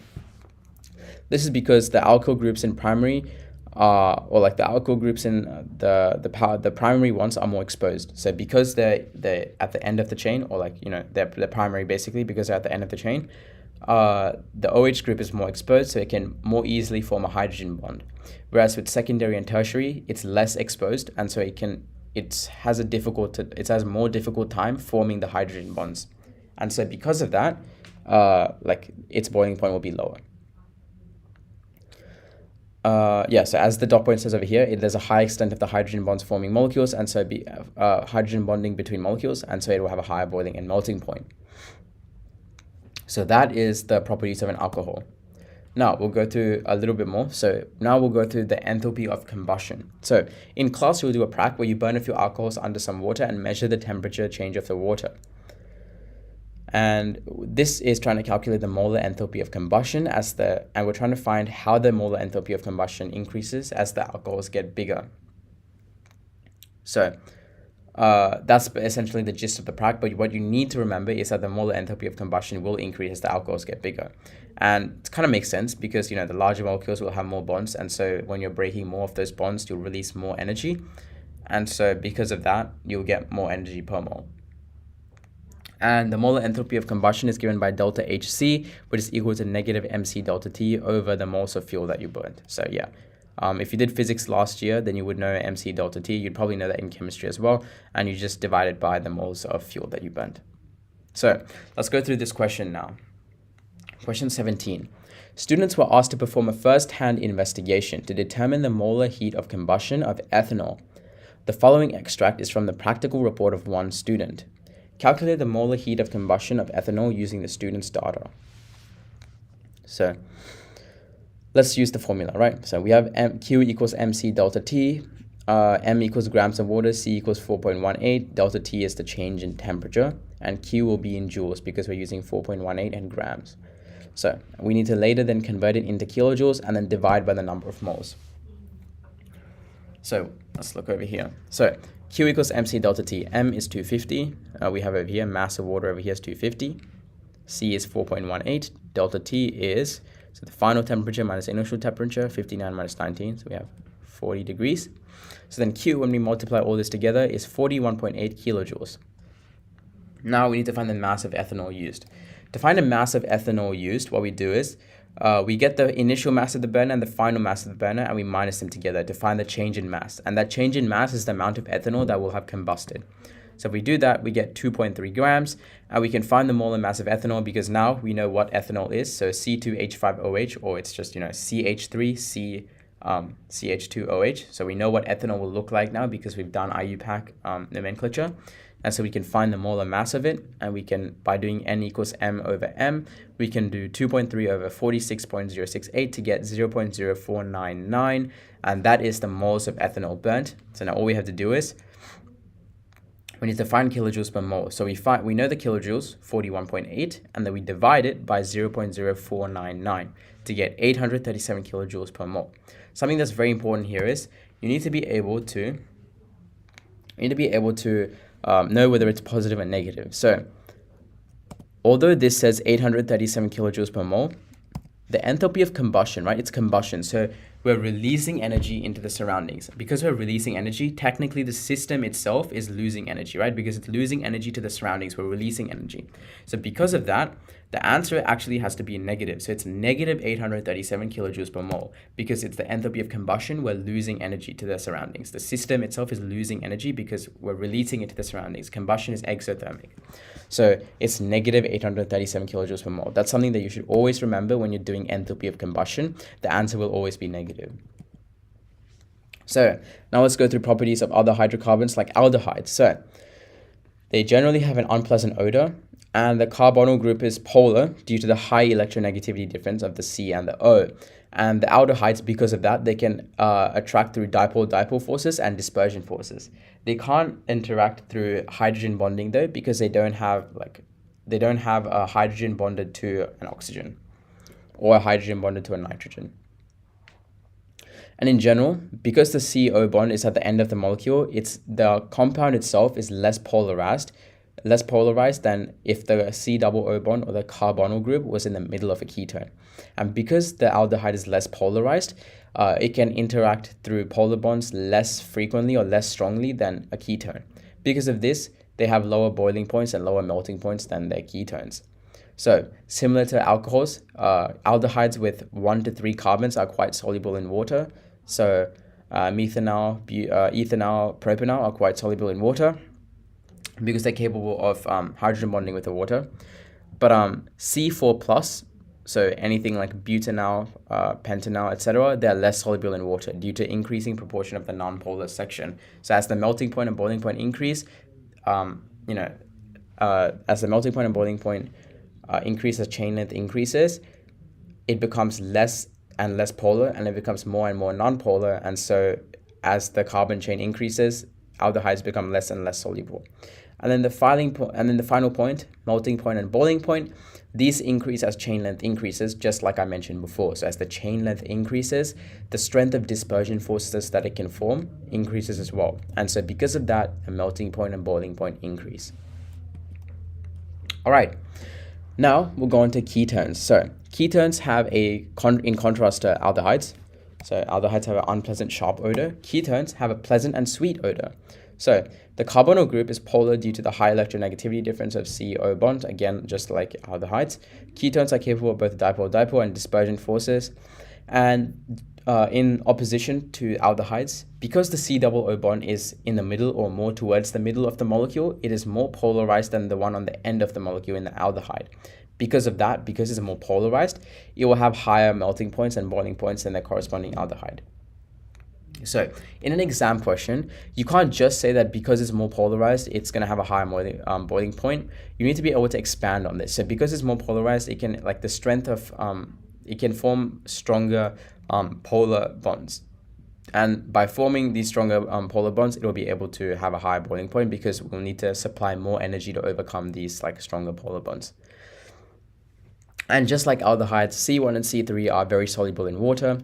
C4 plus are less soluble in water due to increasing proportion of the nonpolar section, because as the carbon chain increases, the nonpolar section increases, and so the compound itself becomes less and less polar, and so less and less able to dissolve in a polar solute like water. However, as the chain length increases, the melting point and boiling point do increase as well. And now we go into carboxylic acids. So carboxylic acid, COOH. So the functional group for a carboxylic acid is the C double bond O bond and a very polar OH bond. So each of these like bonds can form 2 hydrogen bonds. So the COOH bond can form 2 hydrogen bonds. Because of that, it will automatically have a higher melting point and boiling point than alcohols. Same with aldehydes and ketones. It will have a higher boiling point than all 3 that we've talked about so far. So obviously, it will have a higher boiling point than an alcohol, an aldehyde, and a ketone of respective molar masses, so of a molar mass close to it. So it has a high melting point and boiling point, and the only homologous series with melting points higher than carboxylic acids is amides. So amides is the only one that has a higher melting point and boiling point than carboxylic acids. So just like alcohols, aldehydes, and ketones, C1 to C3 are quite soluble in water because it's quite polar at that point. But it gets less soluble after that because as the chain length increases, it becomes more and more non-polar, and so more and more less soluble in a polar solute like water. So yeah, melting points and boiling points increases with size, and the very important takeaway here is carboxylic acids form a stable dimer structure, and this stable dimer structure allows it to like form a very strong very strong intermolecular bonds with itself. And so because of that, we require a lot of energy to overcome the stable dimer structure, the bonds within the stable dimer structure. And so it gives its very strong or very high melting point and boiling point. The reasons why amides have a higher boiling point than carboxylic acids is because amides interact through another keyword over here, a network of hydrogen bonds. So the keyword over here is stable dimer structure. You always want to include that if you're talking about the boiling point of a carboxylic acid. And if we're comparing with an amide, the reason why amides have a higher boiling point is because of the network of hydrogen bonds within there. So let's look at amines and amides now. So amines, C1 to 2 are gas at room temperature, C3 plus are liquid. So 2 highly polar NH bonds in primary amine mean they can form 2 hydrogen bonds. So they have very high melting point and boiling point, but not as high as amides since they also have a C double O bond. So amides can form more hydrogen bonds. And just like before with all the compounds, melting point and boiling point increase the chain length for a similar reason, and is also quite soluble in water. And this decreases as chain length increases because the nonpolar proportion increases as well. So amides. So above C1, it's solid at room temperature. So yeah, it's quite, they're quite like, they have very high melting point and boiling points. And a primary amide has a C double O bond and 2 polar NH bonds, which make it capable of hydrogen bonding. And this means amides have the highest melting point and boiling point of all homologous series. So out of all the organic compounds that we've learned so far, amides have the highest boiling point. And they're the only one with a density higher than water. And just like with all the other compounds, the melting point and boiling point increase with chain length. Yeah, and they're soluble in polar substances, but this decreases with chain length again because the nonpolar proportion increases. And just like I mentioned before, the key word here is that they form a network of hydrogen bonds. That's what allows it to have a higher melting and boiling point than carboxylic acids. So yeah, now we go through alkanes. So let's go through unbranched alkanes. So alkanes, they are, let's take unbranched alkanes. So let's go straight linear line alkane. So just an alkane in a straight line. So they can only interact through dispersion forces because they're all nonpolar. So the only way that they interact is through temporary imbalances in charges that occurs within like the molecule itself that causes it to form temporary dipoles. And these temporary dipoles will be attracted to other temporary dipoles between the alkanes, and this will cause it to basically react with, or basically interact with one another through dispersion forces. So this is how it interacts. So it's quite weak, and so because of that, it has quite a low melting point and boiling point. It gets even worse if it's branched. So if it's branched,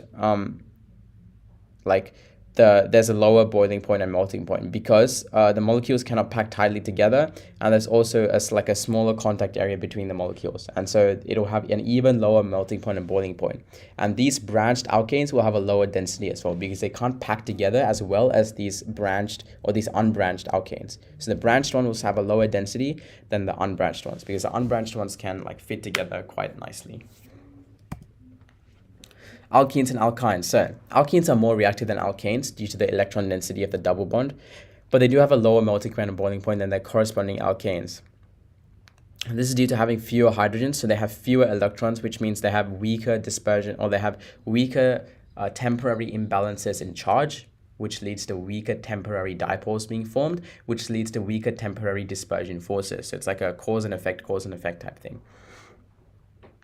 Alkynes, so they have a lower melting point and boiling point than the corresponding alkenes, like essentially with the same number of carbons, because once again, fewer number of hydrogens than alkenes, so fewer electrons, fewer temporary imbalances in charges, fewer temporary dipoles forming, fewer electrons, so weaker temporary dipoles, weaker temporary imbalances in charges, so weaker temporary dipoles forming, and so weaker dispersion forces. But once again, as the molecular mass increases, the melting and boiling points increase as well, because obviously the temporary imbalances in charge will also increase as the electron density increases. And it'll also become, these are also insoluble in substances, insoluble in water, because water is a polar substance, and so this unpolar substance will be very insoluble in polar substances because they can't react with one another through polar bonds. So yeah, the general gist is alkanes have a higher boiling point than alkenes, which have a higher boiling point than alkynes. But it's like swapped around in terms of reactivity. Alkynes have a higher reactivity than alkenes, which have a higher reactivity than alkanes. And because alkanes are because they're saturated, they react through substitution reactions. So what they do is for a reaction, a substitution is essentially they take away a hydrogen and replace it with something else. For alkenes and alkynes, they go through addition reactions where they break the double bond, and then they open the double bond into a single bond, and then they have to fit the rest of the gaps in the carbon, and so more molecules come to fit those gaps. So yeah, that's kind of the visualization of the difference between a substitution and an addition reaction. So quick bit on haloalkanes. Haloalkanes are capable of dipole-dipole bonding due to the polar CX bonds that they have because halogens are very electronegative. And so they're quite capable of dipole-dipole and dispersion forces as well, meaning that their boiling point and melting point are higher than their corresponding alkanes. And they're also slightly soluble in water due to this dipole-dipole interaction that they can have, so the polar interaction that they can have with the water molecules. So they're more soluble than alkanes, alkenes, and alkynes, but way less soluble than everything else that we've learned about, because everything else that we've learned about is quite polar. So yeah, homologous series, basically these organic compounds, the trends, right? So melting point and boiling point increase as the molecule gets larger. So an increase in the number of electrons means temporary dipoles are stronger and more frequent, so dispersion forces are stronger. And then solubility decreases as carbon chain gets longer. That's because as the carbon chain gets longer, the nonpolar proportion of the compound keeps increasing until the compound becomes less and less polar. And as it becomes less and less polar, it's unable to react, in terms of the whole compound itself, it reacts less and less using polar bonds with water. And so it becomes less and less reactive or soluble in water. And also larger liquid molecules are more viscous than smaller liquid molecules. So from highest melting point to lowest melting point across all the organic compounds, we have amides, carboxylic acids, alcohols, ketones, aldehydes, amides, carboxylic acids, alcohols, ketones, aldehydes, amines, haloalkanes, alkanes, alkenes, and alkynes. That's just a general gist. If you understand the reasoning behind it, so with amides, the keyword is network of hydrogen bonds. Carboxylic acid, the keyword is the stable dimer structure. Alcohols, the keyword is the hydrogen bonds, etc. So that is kind of the trend. If you remember those keywords, then you should be okay. So let's look at this question right here. So it's a 5-mark question. So obviously we'll have to be writing a lot for this question. So the boiling points and molar masses of 3 compounds are shown in the table. We have acetic acid, butanol, butyl acetate, and yeah, those are the three compounds. They have different molar masses, very different, so varying from 60 to 116, but quite similar boiling points, right? Explain why in terms of structure and bonding of the three explain why these like trends follow in terms of structure and bonding. So looking at this question, the first thing that I'd recommend you doing is whenever you introduce a compound, always put like their respective boiling point in brackets. So this shows the marker that you're actively referring to the data that they provided. So if you're saying butyl acetate has the lowest boiling point, full stop, instead of saying that, say butyl acetate has the lowest boiling point of 116 degrees Celsius to show the marker that you're actively referring to the table and using or like making use of the information provided. That's just a side note. The main thing that I would look here is, so look at the functional groups, right? One is acetic acid, so carboxylic acid. Obviously, it should have the highest boiling point here because there's no more amines. So we have butanol, so okay. Alcohol, so it should be lower boiling point. And we have butyl acetate, so that is an alkane. Sorry, no, butyl acetate is not an... Oh, actually, it is an alkane. So butyl acetate is an alkane, so it should have a even lower boiling point. So looking at this, right? Why do they have similar boiling points? Acetic acid, carboxylic acid should have a significantly higher boiling point than an alcohol and an alkane. Now, the only difference here that I can see is the molar mass, right? The molar mass increases significantly, going from 60 to 116, and then it clicks, right? So the molar mass is the reason why these boiling points are very similar. So what I would first say is, I would first talk about molar mass and how it does or doesn't impact the boiling point significantly. So in this question, it does impact the boiling point significantly, right? So if looking here, right? So what I would say is the molar mass, the molar mass affects the boiling points of these subjects, of these compounds significantly. And then I would explain how, the electron density, so the greater the molar mass, the greater the electron density, the greater the temporary imbalances in charges that can occur, which means the greater the temporary dipoles that can form and greater the temporary dispersion forces that can form. And due to these greater temporary dispersion forces, the amount of energy needed to overcome these greater temporary dispersion forces increase, right? And because of that, its boiling point also increases. So the reason why it's very similar is due to the increase or the significant increase in molar mass. But, obviously I have to explain it a little bit more. So then I would say introduce a difference so after talking about molar mass, I would introduce a difference in functional groups and how that makes a difference. So I would say acetic acid has, how it would interact with the stable dimer structure. I would draw a diagram showing the stable dimer structure. I would show the hydrogen bonds between, carboxylic acid. Same with alcohols. I'd say how they interact through hydrogen bonds, etc. And then I would say, despite the general trend of carboxylic acids having greater boiling points than alcohols and alcohols having greater boiling points than alkanes, in this scenario, they have very similar boiling points due to the effect that molar mass has on it. So the increase in molar mass has this effect, and then I would end the question there. So that's how I would answer it. I would introduce the key concepts first to show the market that I know what I'm talking about, and then I would specifically relate it to the question to answer the question.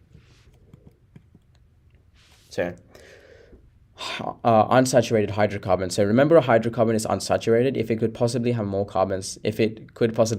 atoms binded to it. So obviously a double bond or triple bond makes it unsaturated. So these bonds can flip out and join to other atoms. So the reactions that involve bonds flipping out are called addition reactions. So yeah, that's the difference between an addition and substitution reaction, as I mentioned before. So when these bonds flip out and they bond to other atoms, they're called additions because we add stuff, right? And that's in relation to substitution reactions. So yeah, substitution reactions, what happens is so if we look over here, right? If you look over here, there's a hydrogen over here.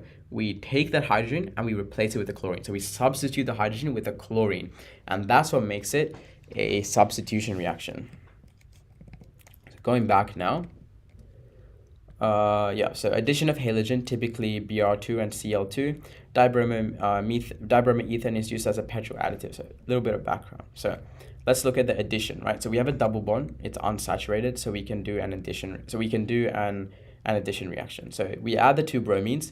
we open up this double bond, right? So now there's another gap. So there's two gaps now. So we open up the double bond. There's two gaps for the carbon to be filled. And what happens is this bromine fills those two gaps. So now we get, 1, 2, 1, 2 dibromo, 1, 2 dibromo ethane.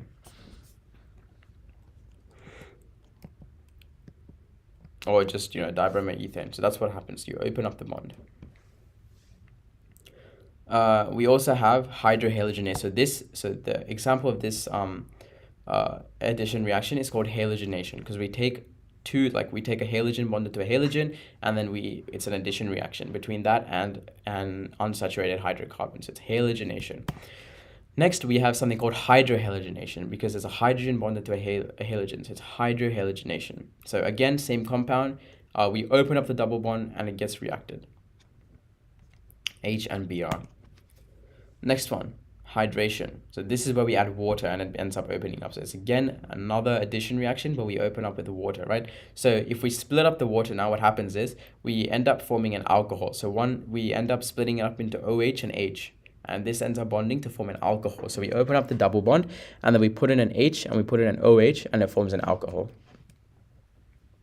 Now we can go into substitution. So the important thing with substitution is, right, because alkenes and alkynes are quite more reactive than alkanes because of the presence of the double bond, right?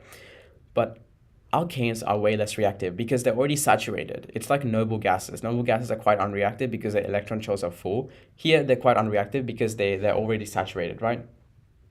So we can't make it go in addition reaction because we can't open up a single bond, right? We can't flip out a single bond, but we can substitute things. And we need an external source of energy to substitute things. So to do this, we use an external source of energy, such as UV light, for example. And we use this UV light to supply the external source of energy. So we're using this UV light, we pluck out the H and we substitute it with Cl. So that's kind of what the substitution reaction here is.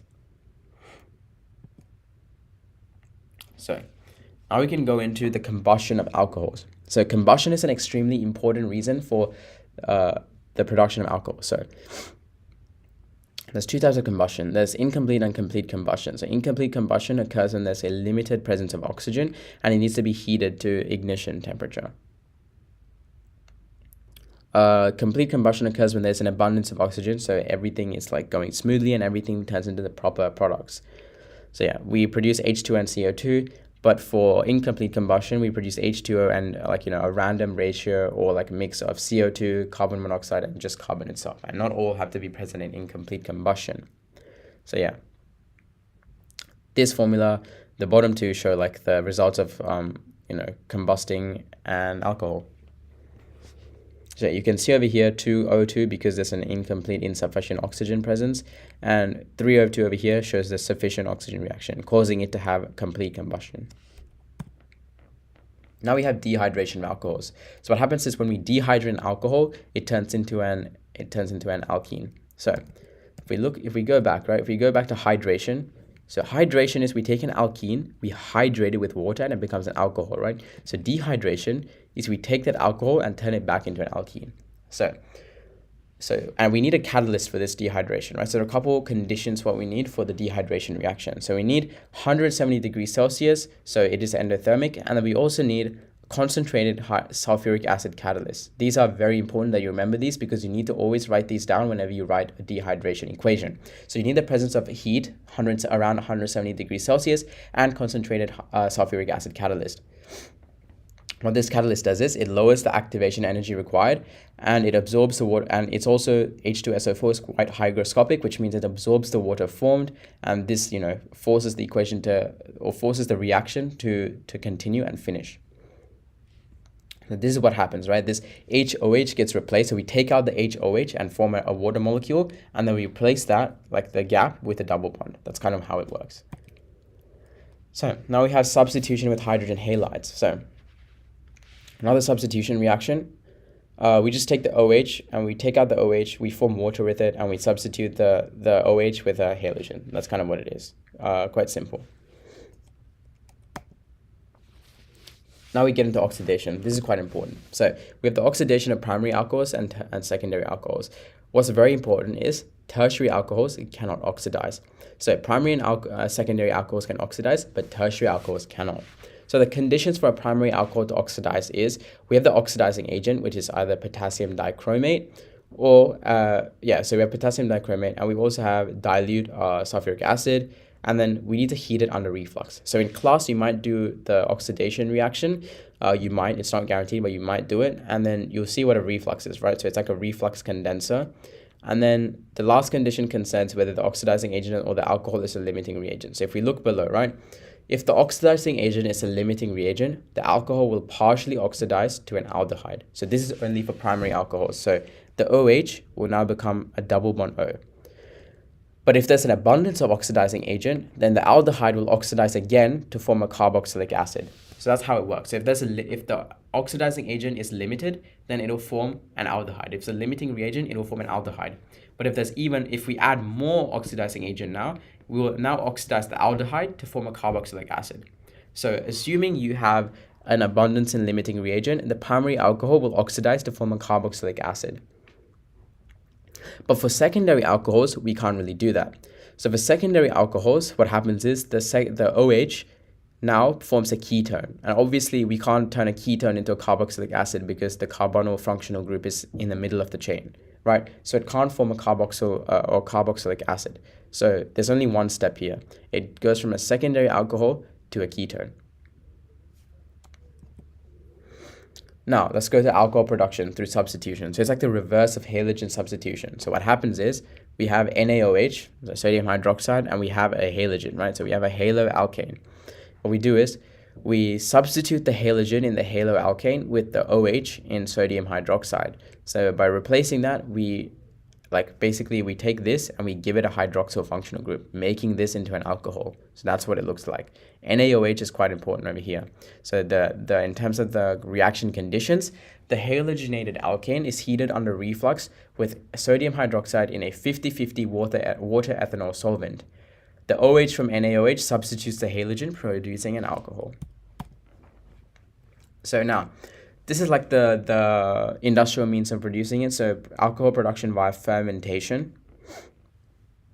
So, so the zymase or yeast produces enzymes that breaks down C6H, so glucose, into ethanol and carbon dioxide. So a microorganism such as yeast, which contains enzymes to catalyze the reaction. And there are a couple of things that we need to know. So the nutrients for yeast to use, so we need glucose, and there's a couple reaction conditions that you need to know. First thing is it has to be moist. So it has to be moist for the yeast to cultivate. It has to be anaerobic, so low oxygen, so that other stuff can't grow. It has to be around 37 degrees Celsius, which is where the yeast become most active.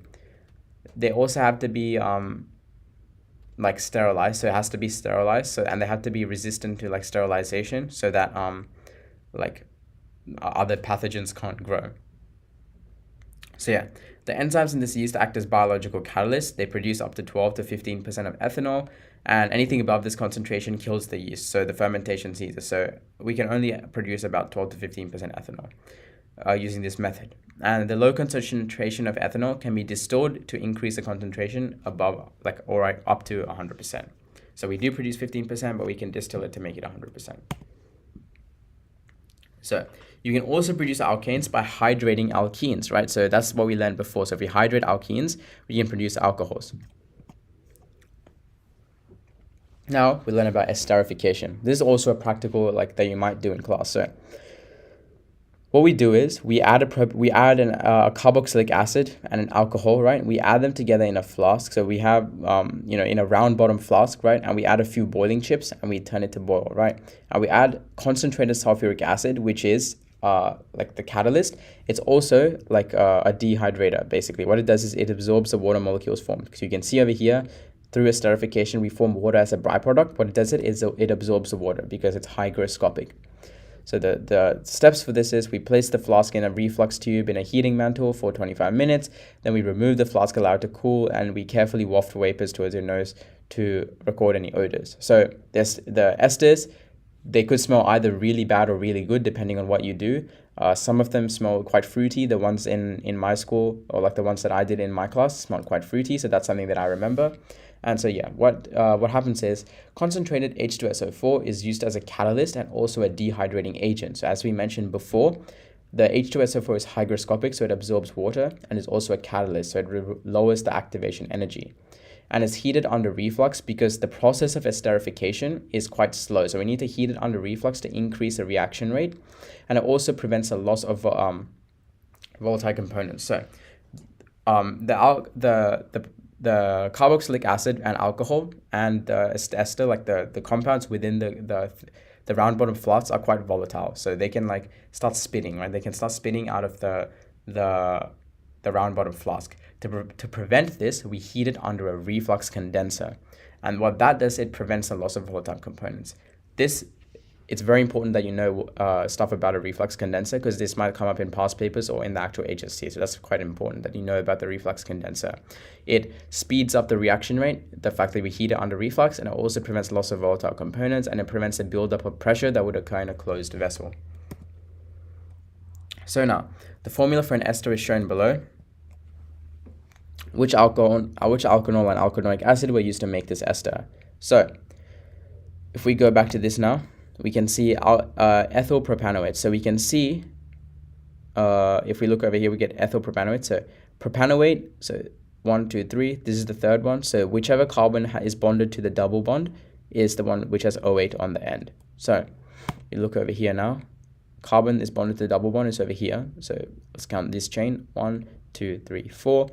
So we should get butanoate. So the ester, the name should be ethyl butanoate. So that should be the name of it. So now if we're trying to answer the question, right? So if we look over here, butanoate. Butanoate comes from the carboxylic acid, butanoic acid. And ethyl comes from the alcohol, ethanol. So the answer is ethanol and butanoic acid, A. We can get this from following this formula over here. Alkanoic acid plus alkanol goes into alkyl alkanoate plus water. So this example is quite useful in terms of finding out and deriving answers like this. Yep. So now we'll go into polymers, which is one of the final parts. And as I mentioned before in the beginning, polymers is unfortunately a lot of memorization. So going through polymers now. So polymers are essentially large molecules of repeating units or subunits called monomers. So we have addition polymers, which form via addition reactions. So addition reactions we mentioned before, where like the double bond or the triple bond opens up to add more things to it. So that's how addition polymers form. So condensation polymers, on the other hand, form via condensation reactions. So water is always a byproduct of these condensation reactions. So that's something to always keep in mind as well. So that's the difference between an addition polymer and a condensation polymer. And we're going to go through a couple of these. So here, these are a couple addition polymers. So we have polyethylene. So we have high density and low density polyethylene. You'll need to know all of these, by the way. So low density polyethylene. So don't stress too much about memorizing this, all of this now. Polymers usually come towards the end of the module, so all you need to know is a general idea of like the presence of additional and condensation polymers currently, but you will need to know this for the HSC. So low density polyethylene is where branching occurs, so molecules cannot pack tightly. So because of that, so what happens is they heat it under high temperature and pressure, and so branching occurs, and so the molecules don't pack tightly, and so what happens is it becomes flexible, and tough, but it's not strong. So it has a very low, has a lower melting point and boiling point than high density polyethylene. And the uses are very important that you know what uses are. It's used for like plastic bags and stuff, and for like the cling wrap, stuff like that. So yeah, plastic bags, cling wrap, and squeezy bottles. High density polyethylene, on the other hand, is produced using a catalyst, and this catalyst means that it doesn't branch as much. So using that catalyst, it doesn't branch as much, and because of that, it's more rigid, durable, and it has a higher melting point and boiling point than low density polyethylene. And because of this, the rigid and durable nature of its properties means that it can be used for garbage bins, buckets, kitchen utensils, natural gas piping, and play equipment. So in terms of the properties, it's very important that you link the properties to the uses. So that's something that's very important. You can't have one without the other. The uses always relate to the properties, and the properties always relate to the uses. So now, let's go into polyvinyl chloride, or PVC, which you might have heard, PVC pipes and stuff. So yeah, it's hard and brittle because of chain stiffening due to large chlorine atoms, but it can be made more flexible with the presence of plasticizers. So this makes it more flexible. Another thing is that CCl bonds, they can degrade in UV light. So because of that, UV blockers and stuff like that are added into the polyvinyl chloride to make it more resistant to UV light. And the CCl bonds mean that dipole-dipole bonds can form between the polymer molecules, and because of that, the presence of these polar dipole molecules mean that it has strong intermolecular forces, and so higher melting point and boiling point. And because of this, it can be used for electrical insulation, garden hoses, drainage and sewerage, guttering, and downpipes.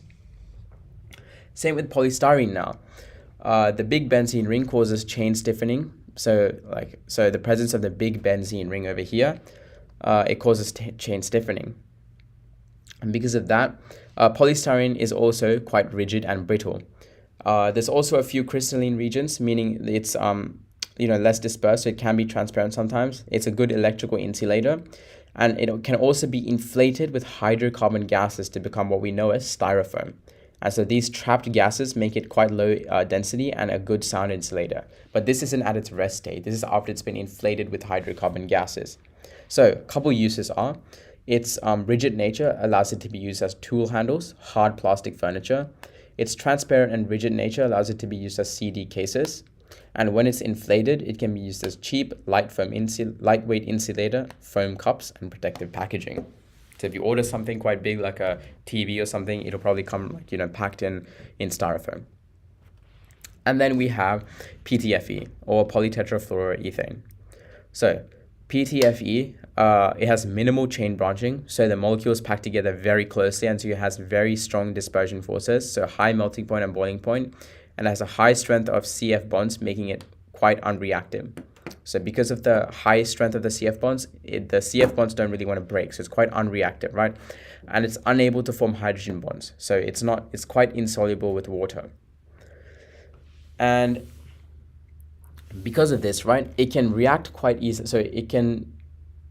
So because of its being water insoluble, right, so it's unreactive and it's unable to form hydrogen bonds, so it has a high melting point and boiling point. And because of these properties, it's used for non-stick coating on pans. So most of the non-stick coating that you see will be a version or a type of polytetrafluoroethylene or ethane. And it's also used in pipelines to transfer hot chemicals. So that's kind of like how PTFE is used.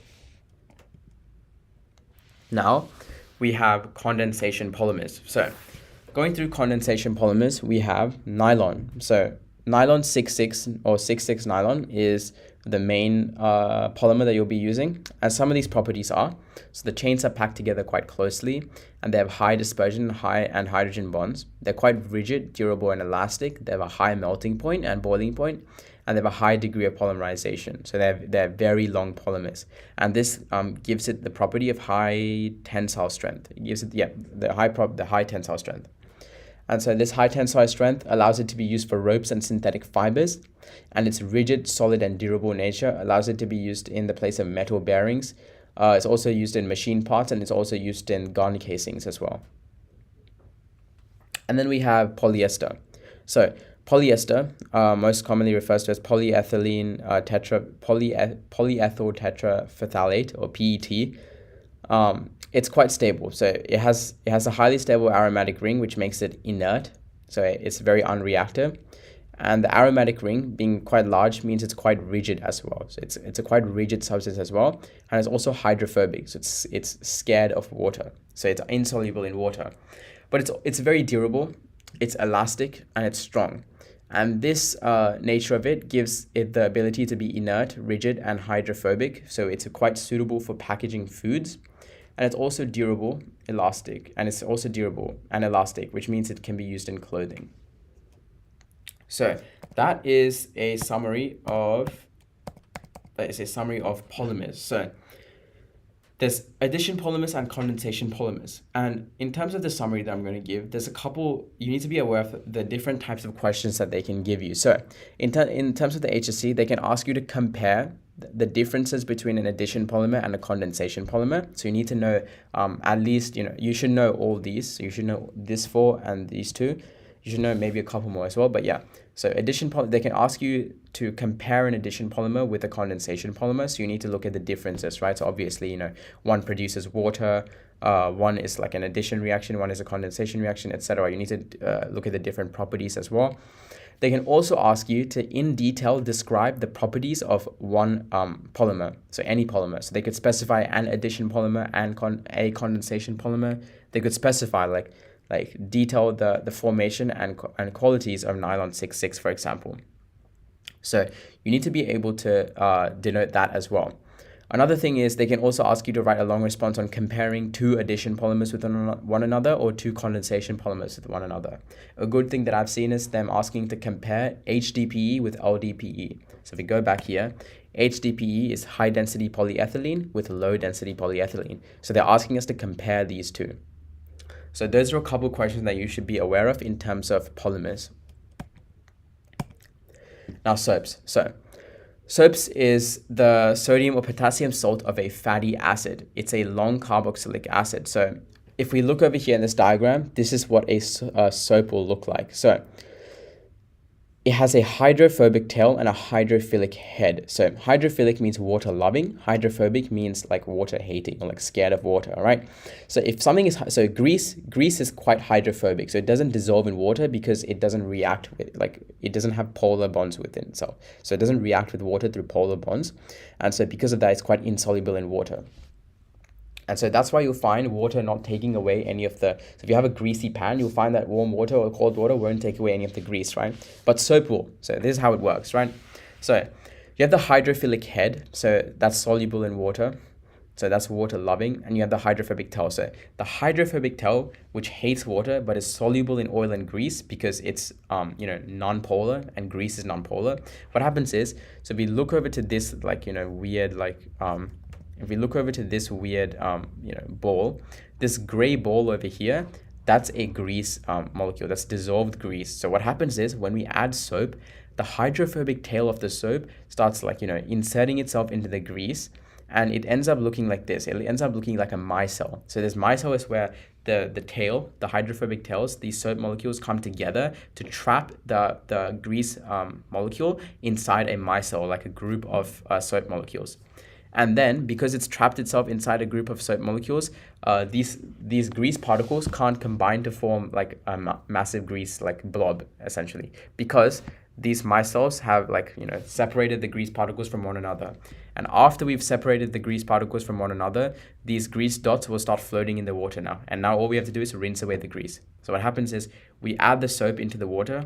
The soap reaches the grease in the pan, and then the hydrophobic tails, because they hate water, they end up interacting with the grease, and they end up inserting the tails into the grease. And what happens is, after a lot of this soap is attached, the grease molecules begin to lift off the surface. And after they lift off of the surface, the soap molecules clump together to form micelles, and they trap the grease globules within the like a circle or like a ring of soap molecules. They trap the grease within a ring of soap molecules, and this is called the micelle or gunk sphere, essentially.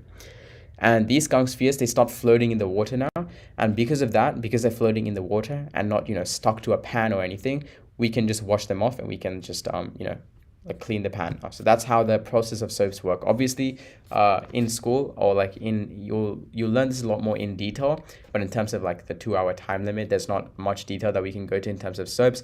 But yeah, what you need to know is the process of saponification, which is the process of soaps cleaning stuff, and also the structure of a soap. So the hydrophilic head with a hydrophobic tail.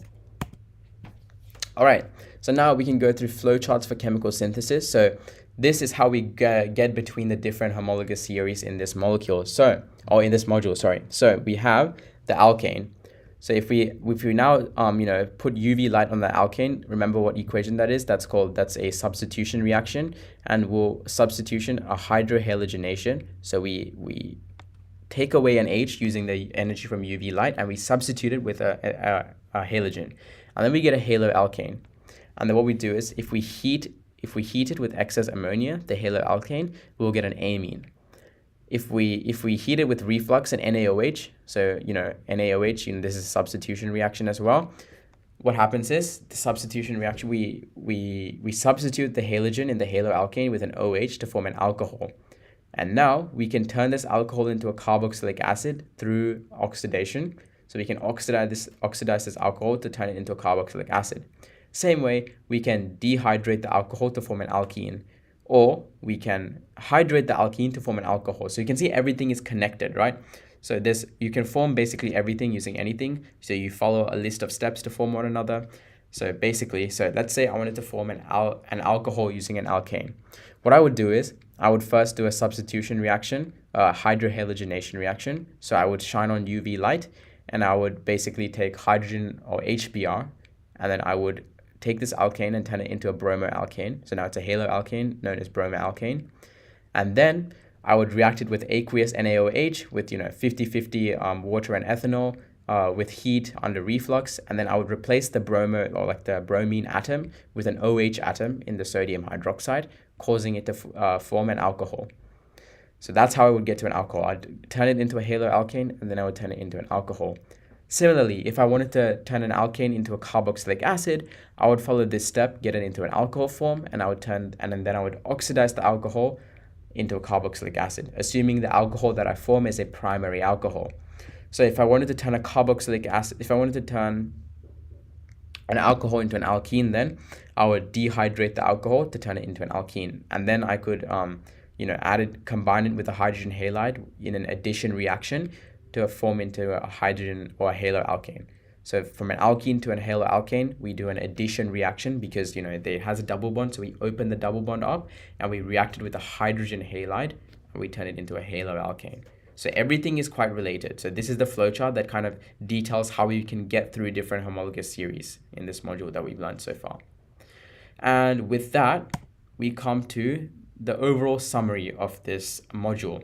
So it's pretty content heavy, and IUPAC naming took up the majority of this, especially with like the isomers and everything. But that's essentially the entire module recapped in, or summarized in 2 hours. So the key skills here are differentiating between polymers, knowing the steps of saponification, which we'll learn in more detail, IUPAC nomenclature, because without that you can't do module 8 and module 7. You really need to get down IUPAC naming very well, and also the reactions between organic compounds. So this flowchart here is sure to help you with that. And yeah, a couple reminders. So make sure to check what the sign for your enthalpy values are. So that's a mistake that I made in my exam. When we did enthalpy of combustion, I forgot to put a negative sign there, and I ended up losing a mark in my final answer. So always remember, the enthalpy of combustion, the system is losing energy because we release energy into the surroundings, and so our answer should be a negative value. So yeah, that brings us to the end of our lecture. Thank you for listening through. If you have any questions, please feel free to send them down in the Q&A below. And yeah, thank you for sticking to